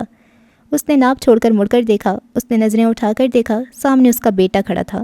وہ اسی کی طرف دیکھ رہا تھا۔ وہاج کی آنکھوں میں بے شمار پانی بھرنے لگا۔ وہ زخمی سا مسکرایا۔ اس کے دونوں گالوں میں گڑھے پڑے تھے۔ عمر بے اختیار اسے دیکھتا رہا، پلک جھپکے بغیر، سانس لیے بغیر۔ اسے لگا تھا وہ اپنا عکس دیکھ رہا ہے۔ وہاج بھی آنکھوں میں ہزار حسرتیں لیے اسے دیکھتا رہا۔ اس کی آنکھیں نم ہونے لگی تھیں۔ وہ منظر مکمل تھا۔ اے اندھا ہے کیا؟ کب سے کھڑا کر رکھے؟ ناپ لینی ہے یا جاؤں؟ اسی وقت سامنے کھڑے نوجوان نے ناراضگی سے اس بوڑھے آدمی کو دھکا سا دیا۔ وہ تن و من سا تھا، ذرا سا لڑکھڑایا لیکن گرا نہیں۔ اس نے نوجوان کو نہیں دیکھا۔ اس نے بے قرار ہو کر ایک بار پھر عمر کی جانب دیکھا۔ اسے ڈر تھا کہ کہیں یہ منظر کہیں کھو نہ جائے۔ عمر کی آنکھوں میں جیسے مرچیں بھر گئیں۔ وہ بجلی کسی تیزی سے اندر کی طرف بڑھا، لڑکے کو کالر سے کھینچ کر اس کا رخ اپنی جانب موڑا اور اپنے فولادی ہاتھ کا ایک زوردار مکہ اس کے جبڑے پہ دے مارا۔ اس نوجوان کو لگا تھا جیسے اس کے جبڑے کی ساری رگیں تک ہل گئی ہوں۔ عمر نے اگلے لمحے اسے سنبھلنے کا موقع دیے بغیر ایسے ہی مکہ اس کے پیٹ پہ دے مارا۔ وہ درد سے دوہرا ہو کر گر پڑا اور پھر سیدھا ہوتے ہوئے فوراً اٹھ کر باہر کی طرف بھاگا۔ عمر نے اسے پکڑنے کی کوشش نہیں کی۔ وہ باہر نکل کر بکتا جھکتا وہاں سے نکلتا چلا گیا۔ آس پاس کھڑے دوسرے لوگ بھی جمع ہو گئے تھے۔ تم ٹھیک ہو نا بیٹا؟ اس کی آواز اپنے بیٹے سے زیادہ خوبصورت تھی، فکر مند تھی۔ میری ماں پہ تو آپ کا ہاتھ بہت تیزی سے چلتا تھا، یہاں کیا ہو گیا؟ کہ ہاتھوں میں وہ جان نہیں رہی یا پھر نوکری کے چھوٹ جانے کا خوف تھا؟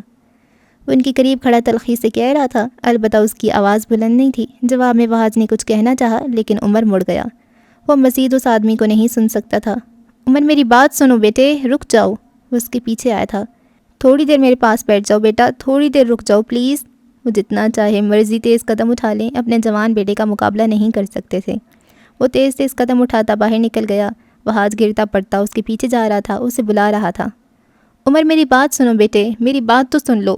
وہ رو رہے تھے، اسے پکار رہے تھے، لیکن عمر جانتا تھا کہ وہ اگر رک گیا تو پتھر بن جائے گا۔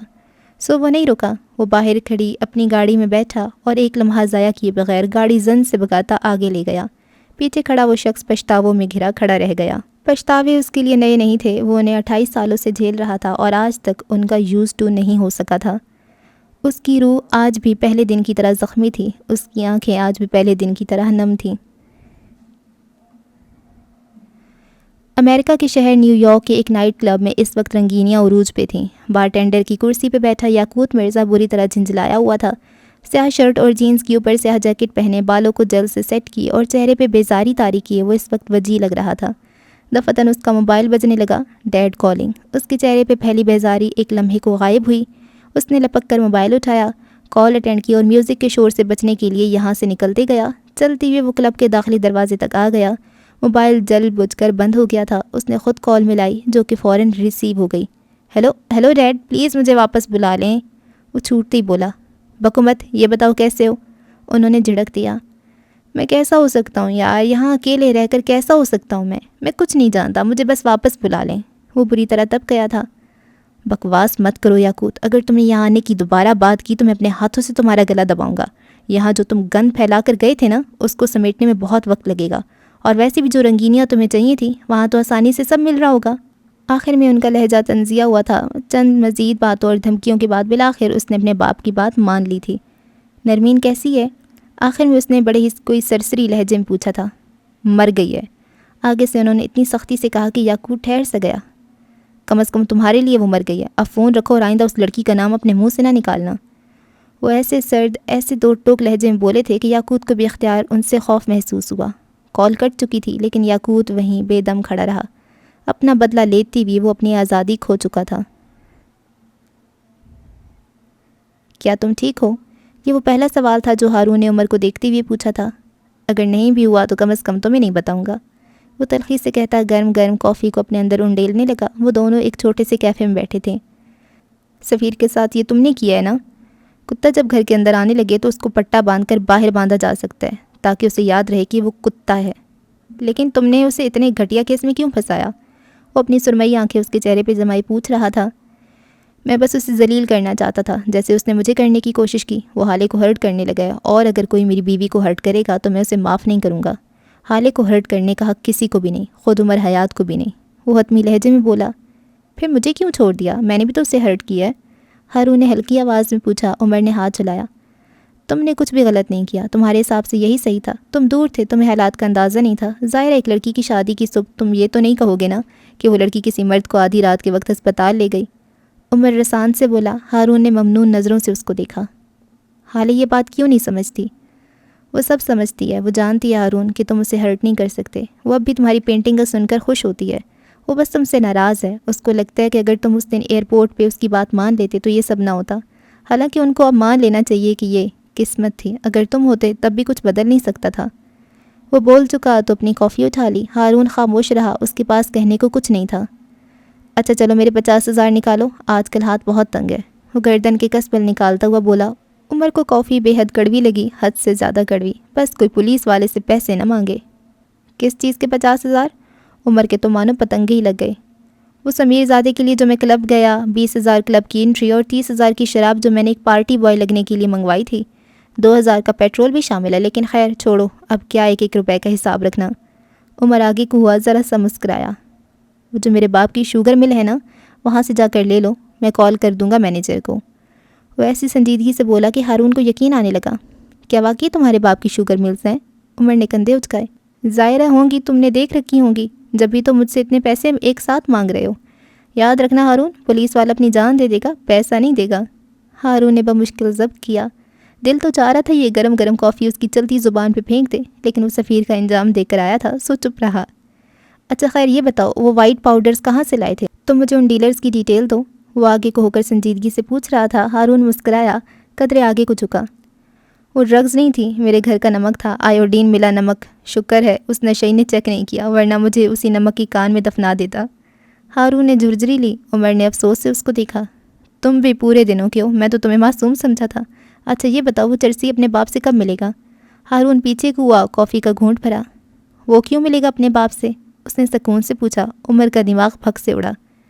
تمہیں وہاں کیوں بھیجا تھا؟ تاکہ تم اس کے اور اس کے باپ کے درمیان تعلقات کو درست کرو۔ تم کیا کر کے آئے ہو؟ وہ صحیح معنوں میں پریشان ہو گیا تھا۔ ہارون اسی طرح پرسکون بیٹھا رہا۔ میں پہلے اپنے باپ کے ساتھ تو تعلقات درست کر لوں، وہ جل کر بولا۔ دیکھ عمر، میں جس کام میں اچھا ہوں وہ کر آیا ہوں۔ اب وہ لڑکا ڈرگز نہیں لے گا، اور اب چاہے وہ لڑکی خود بھی اس کے پاس چل کر آئے تو وہ اسے قبول نہیں کرے گا۔ آج سے وہ اپنی تلاش کی سفر میں نکل جائے گا۔ اچھا اپنی تلاش؟ جی بالکل، میں نے تو آپ سے یہی کہا تھا نا کہ اس لڑکے کو ہمالیہ کی پہاڑیوں پہ تبلیغ کرنے کے لیے چھوڑاؤ۔ عمر نے اس کی بات کاٹی۔ وہ سخت بیزار لگتا تھا۔ ہارون نے دانت پہ دانت جما کر ایک بار پھر ضبط کیا۔ ماں باپ بچے کی بھلائی میں خوش ہوتے ہیں، اس کا باپ بھی اسے موو آن کرتے دیکھ کر خوش ہوگا۔ رہی بات اس کے تعلقات اپنے باپ کے ساتھ درست کرنے کی، تو یہ کام مجھے نہیں آتا۔ مجھے جو آتا تھا وہ کر آیا ہوں۔ اس کا باپ کوئی مفتی نہیں تھا، کالے کرتوتوں کے نتائج تو بھگتنے پڑیں گے نا۔ سارے پاگلوں نے میرے ہی گلے پڑنا تھا۔ وہ سخت کبیدہ خاطر لگ رہا تھا۔ میرے پاس تمہارے لیے کچھ ہے، فروا اور فہیم کی ملاقات کا ثبوت۔ عمر کرنٹ کھا کر سیدھا ہوا، چہرے پہ بے یقینی پھیل گئی۔ ہارون موبائل پہ انگلیاں چلا رہا تھا، پھر ایک جگہ رک کر اس نے موبائل عمر کے سامنے کیا۔ عمر نے جپٹ کر اس کے ہاتھ سے موبائل لے لیا۔ وہ ایک انسٹاگرام سے لی گئی تصویر کا اسکرین شاٹ تھا۔ اس تصویر میں فروا اپنی کسی دوست کے ساتھ کھڑی تھی۔ نہ وہ تصویر قابل غور تھی، نہ فروا کی مسکراہٹ، اور نہ ہی ان کی وہ غیر ملکی دوست۔ اس تصویر میں قابل غور 15 اپریل کی تاریخ تھی۔ اس تصویر میں قابل غور وہ ہوٹل کا نام تھا جہاں وہ دونوں کھڑی تھیں، دی پرل اسٹون۔ عمر ششدر رہ گیا۔ یہ اس سنیم نامی کیفے سے چند قدم ہی دور تھا۔ اس نے چیک کیوں نہیں کیا؟ کیا وہ اتنا بیکار ہو گیا؟ کیا وہ اتنا اندھا، اتنا کم عقل ہو گیا؟ یہ پاکستان کی سب سے مشہور ہوٹل چین ہے۔ ہارون عمر حیات کے سفید پڑتے چہرے کو دیکھتے ہوئے کہنے لگا۔ تم یہی سوچ رہے ہوگے کہ تم نے اس جگہ کو چیک کیوں نہیں کیا؟ عمر نے جواب نہیں دیا، وہ بس شل سا بیٹھا رہا۔ کیونکہ تم نے صرف اور صرف فہیم مرزا کے ہوٹلز چیک کیے۔ تم نے فروا اور فہیم کی ملاقات کو بس فہیم ہی کی کسی ہوٹل میں امیجن کر لیا۔ تم نے اس شہر کا کوئی کیفے، کوئی ریسٹوران، کوئی ہوٹل جو فہیم کا نہیں تھا اسے چیک ہی نہیں کیا۔ عمر کو اس کی آواز نہیں آ رہی تھی، اس کے کانوں میں کوئی اور آواز گونج رہی تھی۔ عمر سر، میں آپ کو بتا رہا ہوں، میں فہیم مرزا کی ایک ایک ہوٹل کا CCTV چیک کروایا ہے، لیکن اس پورے مہینے یہ عورت یہاں آئی ہی نہیں۔ تم رنگوں کی زبان جانتے ہو، اس نے ہارون کو کہتے سنا۔ عمر کچھ نہیں بولا۔ اس کے پاس کہنے کو بہت کچھ تھا، وہ کہنا چاہتا تھا۔ رنگوں کی زبان، واٹ نان سینس! لیکن زبان جیسے تالو سے چپک کر رہ گئی۔ سبز رنگ کریٹیوٹی کا ہوتا ہے، اسی طرح اگر سبز رنگ کو گہرا سبز کر دو تو یہ جلن اور حسد کا رنگ بن جاتا ہے۔ وہ دونوں ایک ورک شاپس کی دکانوں سے بھری ہوئی سڑک پہ گاڑی کے اندر بیٹھے تھے۔ عمر نے اپنے موبائل پہ لوکیشن ڈالی اور اپنی لوکیشن کے آس پاس ایک بار پھر فہیم مرزا کا کوئی ہوٹل ڈھونڈنے لگا۔ نیلا رنگ اداسی کا رنگ ہوتا ہے، اس کی زبان سے بس اداس باتیں نکلتی ہیں۔ اگر نیلے رنگ کو زیادہ گہرا کر دو تو وہ مسلسل جاری رہنے والے غم کی بات کرتا ہے۔ اس کی آنکھوں کے سامنے اب ہسپتال کے بیڈ پہ لیٹے معراج سلطان تھے۔ کیا تم جانتے ہو عمر یہ سب کس نے کیا ہے؟ فہیم مرزا نے، اور اس نے یہ سب مسز شمس کے کہنے پہ کیا ہے۔ تم ایسا کیسے کہہ سکتے ہو؟ کیا تمہارے پاس کوئی ثبوت ہے؟ سیاہ رنگ طاقت کا رنگ ہوتا ہے، جنون کا رنگ ہوتا ہے، پیشن، ایمبیشن کا رنگ ہوتا ہے۔ عمر، انتقام کو جنون مت بناؤ، فکر مند سا سردار کہہ رہا تھا۔ میں تم اس جنون کی بھینٹ چڑھنے نہیں دے سکتا، میرے لیے تم اہم ہو، صرف تم۔ سرخ رنگ، یہ انتقام کا رنگ ہوتا ہے، خون کا رنگ، بدلے کا رنگ۔ یہ رنگ جب آپ کی آنکھوں کے سامنے آ جاتا ہے تو بہت عرصے تک کوئی دوسرا رنگ نظر نہیں آتا۔ یہ رنگ اپنی بات کرواتا ہے، یہ انسان کی آنکھوں کے آگے گھومتا رہتا ہے۔ سرخ جوڑا ہو، سرخ برتن ہو، سرخ عمارت ہو یا پھر سرخ خون۔ سرمئی آنکھوں والا لڑکا کہہ رہا تھا اور عمر سانس روکے سن رہا تھا۔ تم نے عمر انتقام کو جنون بنا لیا، تم نے آنکھوں کے آگے سرخ رنگ رکھ لیا، تم نے صرف ایک رنگ کی سنی، پھر باقی سارے رنگوں نے بولنا چھوڑ دیا۔ انہوں نے منہ سی لیے۔ رنگ بہت پوزیسو ہوتے ہیں، اگر تم ان کو وہ توجہ نہیں دو گے جو کہ وہ ڈیزرو کرتے ہیں تو پھر وہ روٹھ جاتے ہیں۔ تم نے رنگوں کو خود سے ناراض کر دیا ہے۔ اپنی آنکھوں کے آگے سے سرخ رنگ کی پٹی ہٹاؤ، اپنے سارے باقی رنگوں کو بولنے دو، ورنہ سرخ رنگ تمہاری رگوں میں سرایت کر جائے گا، اور تمہاری رگوں میں پہلے سے ایک سرخ رنگ موجود ہے۔ اگر دنیا میں ایک جیسی چیزیں دو ہو جائیں تو ایک کو ختم کر لینا چاہیے۔ اب تم سوچو، تم خود کو ختم کرو گے یا پھر اس انتقام کے رنگ کو؟ تمہیں یہ تصویر کہاں سے ملی؟ کافی دیر بعد عمر نے سوال کیا۔ جواب میں ہارون نے کل فروا کے ساتھ ہونے والی اپنی ملاقات کا سارا احوال سنا دیا۔ تم نے اس بوڑھی فتنہ کے ماتھے پہ گن رکھ دی۔ براوو ہارون براوو، آج تو تم نے میرا دل جیت لیا۔ کیا تھا جو ٹریگر بھی دبا دیتے، ایک عذاب سے تو جان چھوٹ جاتی۔ آخر میں وہ ذرا افسوس سے بولا تھا جبکہ ٹریگر کے نام پہ ہارون کو کچھ یاد آیا۔ میں ضرور ٹریگر دبا دیتا عمر، اگر اس پستول میں گولیاں ہوتی۔ تم نے مجھے خالی پستول دیا، تمہیں میرے ساتھ اسکیم کرتے ہوئے شرم نہیں آئی؟ عمر نے ڈٹھائی سے سر کھجایا۔ ہاں، تمہیں پستول میں گولیاں ڈال کر دیتا تاکہ تم اس کو مار دو اور مقدمہ مجھ پہ چلے۔ تمہارا باپ تو تمہیں چھڑا لے گا، مجھے کون چھڑوائے گا؟ وہ جلے کٹے انداز میں بولا۔ تمہارا باپ؟ ہارون نے فوراً جواب دیا۔ تمہیں بچانے تمہارا باپ آئے گا؟ عمر کے تاثرات بدل گئے، مٹھی ایک بار پھر بھینچ گئی، ماتھے پہ سلوٹوں کا جال سا بچھ گیا۔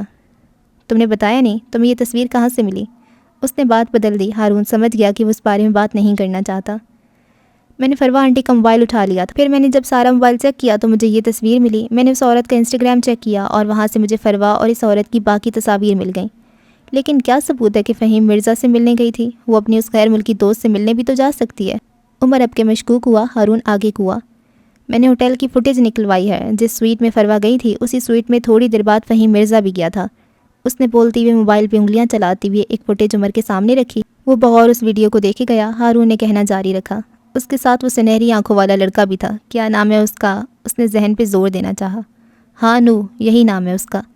میں جانتا ہوں اس کو، حالے بھی جانتی ہے۔ وہ فہیم کے بیٹے کا گارجین ہے۔ اس کے بیٹے کا نام یاقوت مرزا ہے۔ حالے اور یاقوت ایک بار شاپنگ مال میں الجھ پڑے تھے، مجھے سب یاد ہے۔ اگر تم میرے اغوا میں شامل نہیں بھی ہو تو میں تمہاری دشمنی کی زد میں آئی ہوں۔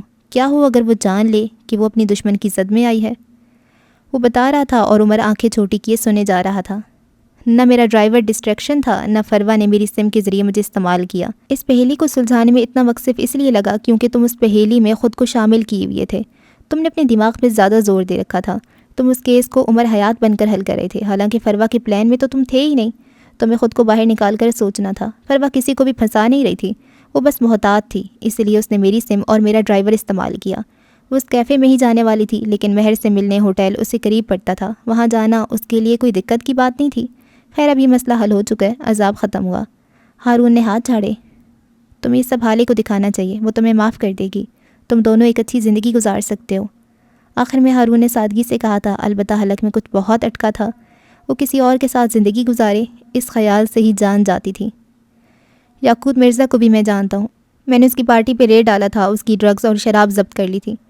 پھر تو صاف ظاہر ہے کہ یاقوت اس سب میں شامل ہے۔ ہارون فوراً بولا تھا۔ یاقوت نہیں، وہ دماغ سے نہیں سوچتا، اس کا ریموٹ نو کے ہاتھ میں ہے۔ یاقوت بس ایک بد دماغ بگڑا ہوا رئیس سادہ ہے، اس کے لیے سارے فیصلے نو لیتا ہے، اور فہیم مرزا کبھی بھی اپنے بیٹے کو اس سب میں نہیں گھسیٹے گا۔ معاملہ کچھ اور ہے، میں نو مرزا سے ملنے جاؤں گا۔ میں ساتھ آؤں گا، وہ ترکی بترکی بولا۔ عمر چند ثانیہ اس کو دیکھتا رہا۔ تم یہ سب کیوں کر رہے ہو؟ ہارون نے سادگی سے کندھے اچکائے۔ کیا کر رہا ہوں؟ عمر نے اس کے چہرے کو دیکھتی ہوئے اس کا موبائل اس کے سامنے کیا۔ یہ فوٹیج تمہیں رات کی 3 بجے موصول ہوئی، مطلب تم ساری رات خوار ہوئے ہو۔ یہ ہوٹل کوئی عام ہوٹل نہیں ہے، تم اس فوٹیج کے عوض ایک خطیر رقم بھرنی پڑی ہوگی۔ ہاں وہ الگ بات ہے کہ اگر تم مجھے لے جاتے تو میں تمہارا کام مفت میں کروا دیتا۔ ہارون دھیرے سے ہنس دیا، پھر عمر کو دیکھا۔ مجھے اس کے لیے اپنی نیندیں اڑانے کی عادت ہے۔ اسے رات کی 3 بجے کی وہ فون کال یاد آئی جب حالے عمر کو ہسپتال لے گئی تھی اور پھر ہارون کو کال کی تھی۔ وہ گہری نیند سے جاگا تھا اور منہ تک دھوئے بغیر باہر بھاگا تھا۔ مجھے اس کے لیے اور اس پہ اپنا پیسہ خرچ کرنے کی عادت ہے۔ اسے یاد آیا کس طرح وہ اکثر ایک دوسرے کے کھانے کی بل دیا کرتے تھے، کس طرح وہ ہر سالگرہ پہ حالے کو ڈائمنڈ گفٹ کیا کرتا تھا، کس طرح وہ اس کے لیے مہنگے مہنگے ہینڈ بیگز لایا کرتا تھا، اور کس طرح حالے کی تیز ڈرائیونگ کی وجہ سے اپنی گاڑی کے آئے دن لاکھوں روپے کی مرمت کروایا کرتا تھا۔ میں اسے کہا کرتا تھا کہ ساری دنیا بھی اگر تمہیں چھوڑ دے تو ہارون شاہد وہ واحد آدمی ہوگا جو تمہارے ساتھ کھڑا ہوگا۔ مجھے ہمیشہ لگتا تھا کہ ساتھ کھڑے ہونے کا مطلب ہوتا ہے کندھے سے کندھا ملا کر کھڑے ہونا اور دوست کی ہر مشکل کو آنے سے پہلے روک لینا۔ اس نے زور زور سے نفی میں سر ہلایا۔ عمر بغور اس کو سنتا رہا۔ مشکلات اللہ کی طرف سے ہوتی ہیں، انسان مشکل کو آنے سے نہیں روک سکتا، لیکن اس مشکل کے بعد درست فیصلے لے سکتا ہے، خود کو زیادہ نقصان سے بچا سک کر اپنے عزیز اپنے دوستوں کو صحیح مشورہ یا مدد دے سکتا ہے۔ میں وہی کر رہا ہوں۔ وہ میرے مشورے نہیں سنے گی، لیکن میں اس کی مدد کر سکتا ہوں، اور میں کر رہا ہوں جتنا مجھ سے ہو سکتا ہے۔ میں اس کے لیے سب کروں گا، کیونکہ اگر ساری دنیا بھی اسے چھوڑ دے تو ہارون شاید اس کے ساتھ کھڑا ہوگا۔ انہیں بتا دو، کریڈٹ لو، تم نے ان کے لیے اتنا سب کچھ کیا ہے، اپنا وقت پیسہ توانائی خرچ کی ہے، اور سب سے زیادہ تم اس بوڑھی فتنہ کی نظر میں آ گئے ہو۔ تم نے ان کے لیے خود کو غیر محفوظ کر لیا ہے۔ حالے کو یہ سب پتہ ہونا چاہیے، ان کو پتہ ہونا چاہیے کہ تم ان کے لیے کتنی قربانی دے رہے ہو۔ ہارون مسکرایا تھا۔ دوستوں کے لیے کی جانے والی کوشش اور دی جانے والی قربانیاں ہر قسم کی خوشامد یا ستائش یا پھر سراہے جانے کی خواہش سے آزاد ہونی چاہیے۔ قربانیوں کا فخریہ ذکر ان کو بے توقیر کر دیتا ہے۔ محفل میں سنائی جانے والی قربانی پھر برہنہ ہو جاتی ہے، اس کی کوئی عزت نہیں رہتی۔ آپ نے اپنے دوست کے لیے جو کچھ بھی کیا وہ آپ کا فرض اور دوست کا حق تھا۔ دوست جانتا ہے تو ٹھیک ہے، اور اگر نہیں جانتا تو بھی ٹھیک ہے۔ آپ نے دوست کی مدد دوستی کی خاطر کی ہے، سراہے جانے کے لیے نہیں۔ وہ بول کر خاموش ہو گیا۔ عمر اٹھ کھڑا ہوا، والیٹ سے چند نوٹ نکال کر میز پہ رکھے۔ ہارون اس کو دیکھتا رہا۔ 1 ہفتے بعد شاہتاج کبیر کے گھر جانا ہے، تیار ہو نا؟ عمر نے محض اس بات میں سر ہلا دیا، پھر رکا، قدرے جھکا اور ہلکی آواز کر لی۔ 1 ہفتے بعد اس کے گھر تقریب ہے، اور تقاریب میں گھر کے قیمتی سامان کسی محفوظ جگہ چھپا دیے جاتے ہیں۔ مجھے ان کی کمزوری چاہیے، اس لیے میں کل سے پہلے آج ان کے گھر جاؤں گا۔ وہ سیدھا ہو گیا۔ ہارون بس اس کو دیکھتا رہا، پھر وہ اس کی تقلید میں اٹھ کھڑا ہوا، میز کی ایک طرف سے گھوم کر آیا اور ہارون کے سامنے آ کر کھڑا ہوا۔ تمہیں اگر ان کے گھر کا راز چاہیے تو ان کا سب سے پرانا ملازم خریدو۔ امیروں کے گھروں کے ملازمین کے سینوں میں کئی راز دفن ہوتے ہیں۔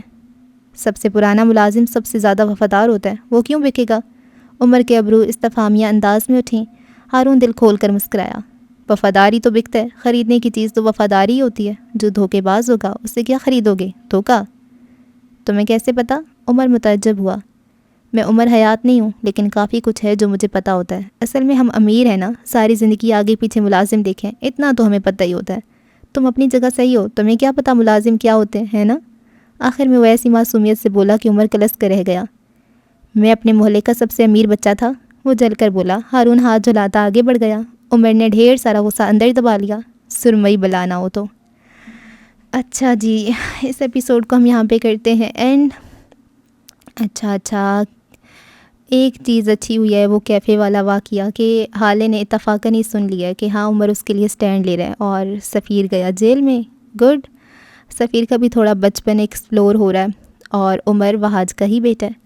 یہ تو شروع سے ہی لگ رہا تھا، کیونکہ وہ کہتا ہے کہ آپ کی جو ہے شکل ہے میری اماں سے ملتی ہے، تو اور وہ ماموں کہتا ہے ان کو، تو وہاج کا ہی بیٹا ہے۔ تو پھر مہرماں کون ہوئی؟ مہرماں ہوئی فروا کی بھتیجی، کیونکہ جب عمر حیات نے پیدا ہونا تھا نا، تو وہ اس کی نگین کو لے کے جاتی ہے حسینہ ہاسپٹل میں، تو وہاں پہ فروا بھی اپنی بھابھی کے ساتھ ہاسپٹل میں ہی ہوتی ہے۔ تو فروا نے کیا کیا ہوگا؟ بچے چینج کر دیے ہوں گے، کہتی ہوگی کہ میں اپنی بھتیجی کو اپنی نظروں میں رکھوں گی، اور عمر کو اس نے کہہ دیا ہوگا کہ ہاں جی اس کو لے جاؤ، اس کی ہمیں ضرورت ہی نہیں ہے۔ ہاں نگین کا بیٹا ہے نا، تاکہ وہ رلتا رہے اور میری بھتیجی یہاں پر آ کے عیش کرے، ہے نا؟ اور وہاں آج وہ اب درزی بن گیا۔ وہ بھی آخر میں مطلب سدھر ہی کیا ہوگا نا، وہ نشہ کرتا تھا تو وہ اب اپنے کیے کی سزا بھگت رہا ہے، اور عمر کو اس سے نفرت ہے، اور لیکن محبت بھی ہے، وہ کنفیوز ہے تھوڑا۔ اور حسن بھی ٹھیک ہے، اور اچھا ہے، صحیح ہے، آہستہ آہستہ بن رہی ہے سٹوری، لیکن پھر بھی ابھی کافی پیجز رہتے ہیں۔ مجھے لگتا ہے کہ 10 ایپیسوڈز اور آئیں گی، 10 یا 11 12 آ سکتی ہیں، تو اتنی ساری ایپیسوڈز میں اور کیا ہوگا؟ ابھی تک یہ کیس آہستہ آہستہ سالو ہو رہا ہے۔ مجھے ایک ڈر لگ رہا ہے فہیم مرزا سے کہ وہ کسی طرح نو کو نا عمر کے خلاف نہ کر دے، کیونکہ کسی پہ تو شک ڈالنا ہے نا نو کو۔ وہ ہاں ایک دفعہ کہتا تو ہے کہ اس پولیس والے کو بھی چیک کرو، تو وہ کوئی ایسی ثبوت یا کچھ ایسے نہ کر دے کہ نو کو اس کے خلاف کر دے، کیونکہ نو تھوڑا اسٹرانگ ہے۔ سفیر وغیرہ تو ایویں بیکار سے ہیں، بس پیسہ پیسہ کرتے رہتے ہیں۔ اصل چیز جو ہے وہ نو ہے، وہ بہادر ہے۔ تو یا تو اگر وہ عمر کے ساتھ مل جائے پھر تو کیا ہی بات ہے، لیکن اگر وہ عمر کے خلاف ہو گیا تو عمر کے لیے کافی مشکلات آ سکتی ہیں، ہے نا؟ چلیں جی دیکھتے ہیں کیا ہوتا ہے، دعاؤں میں یاد رکھیں۔ اللہ حافظ۔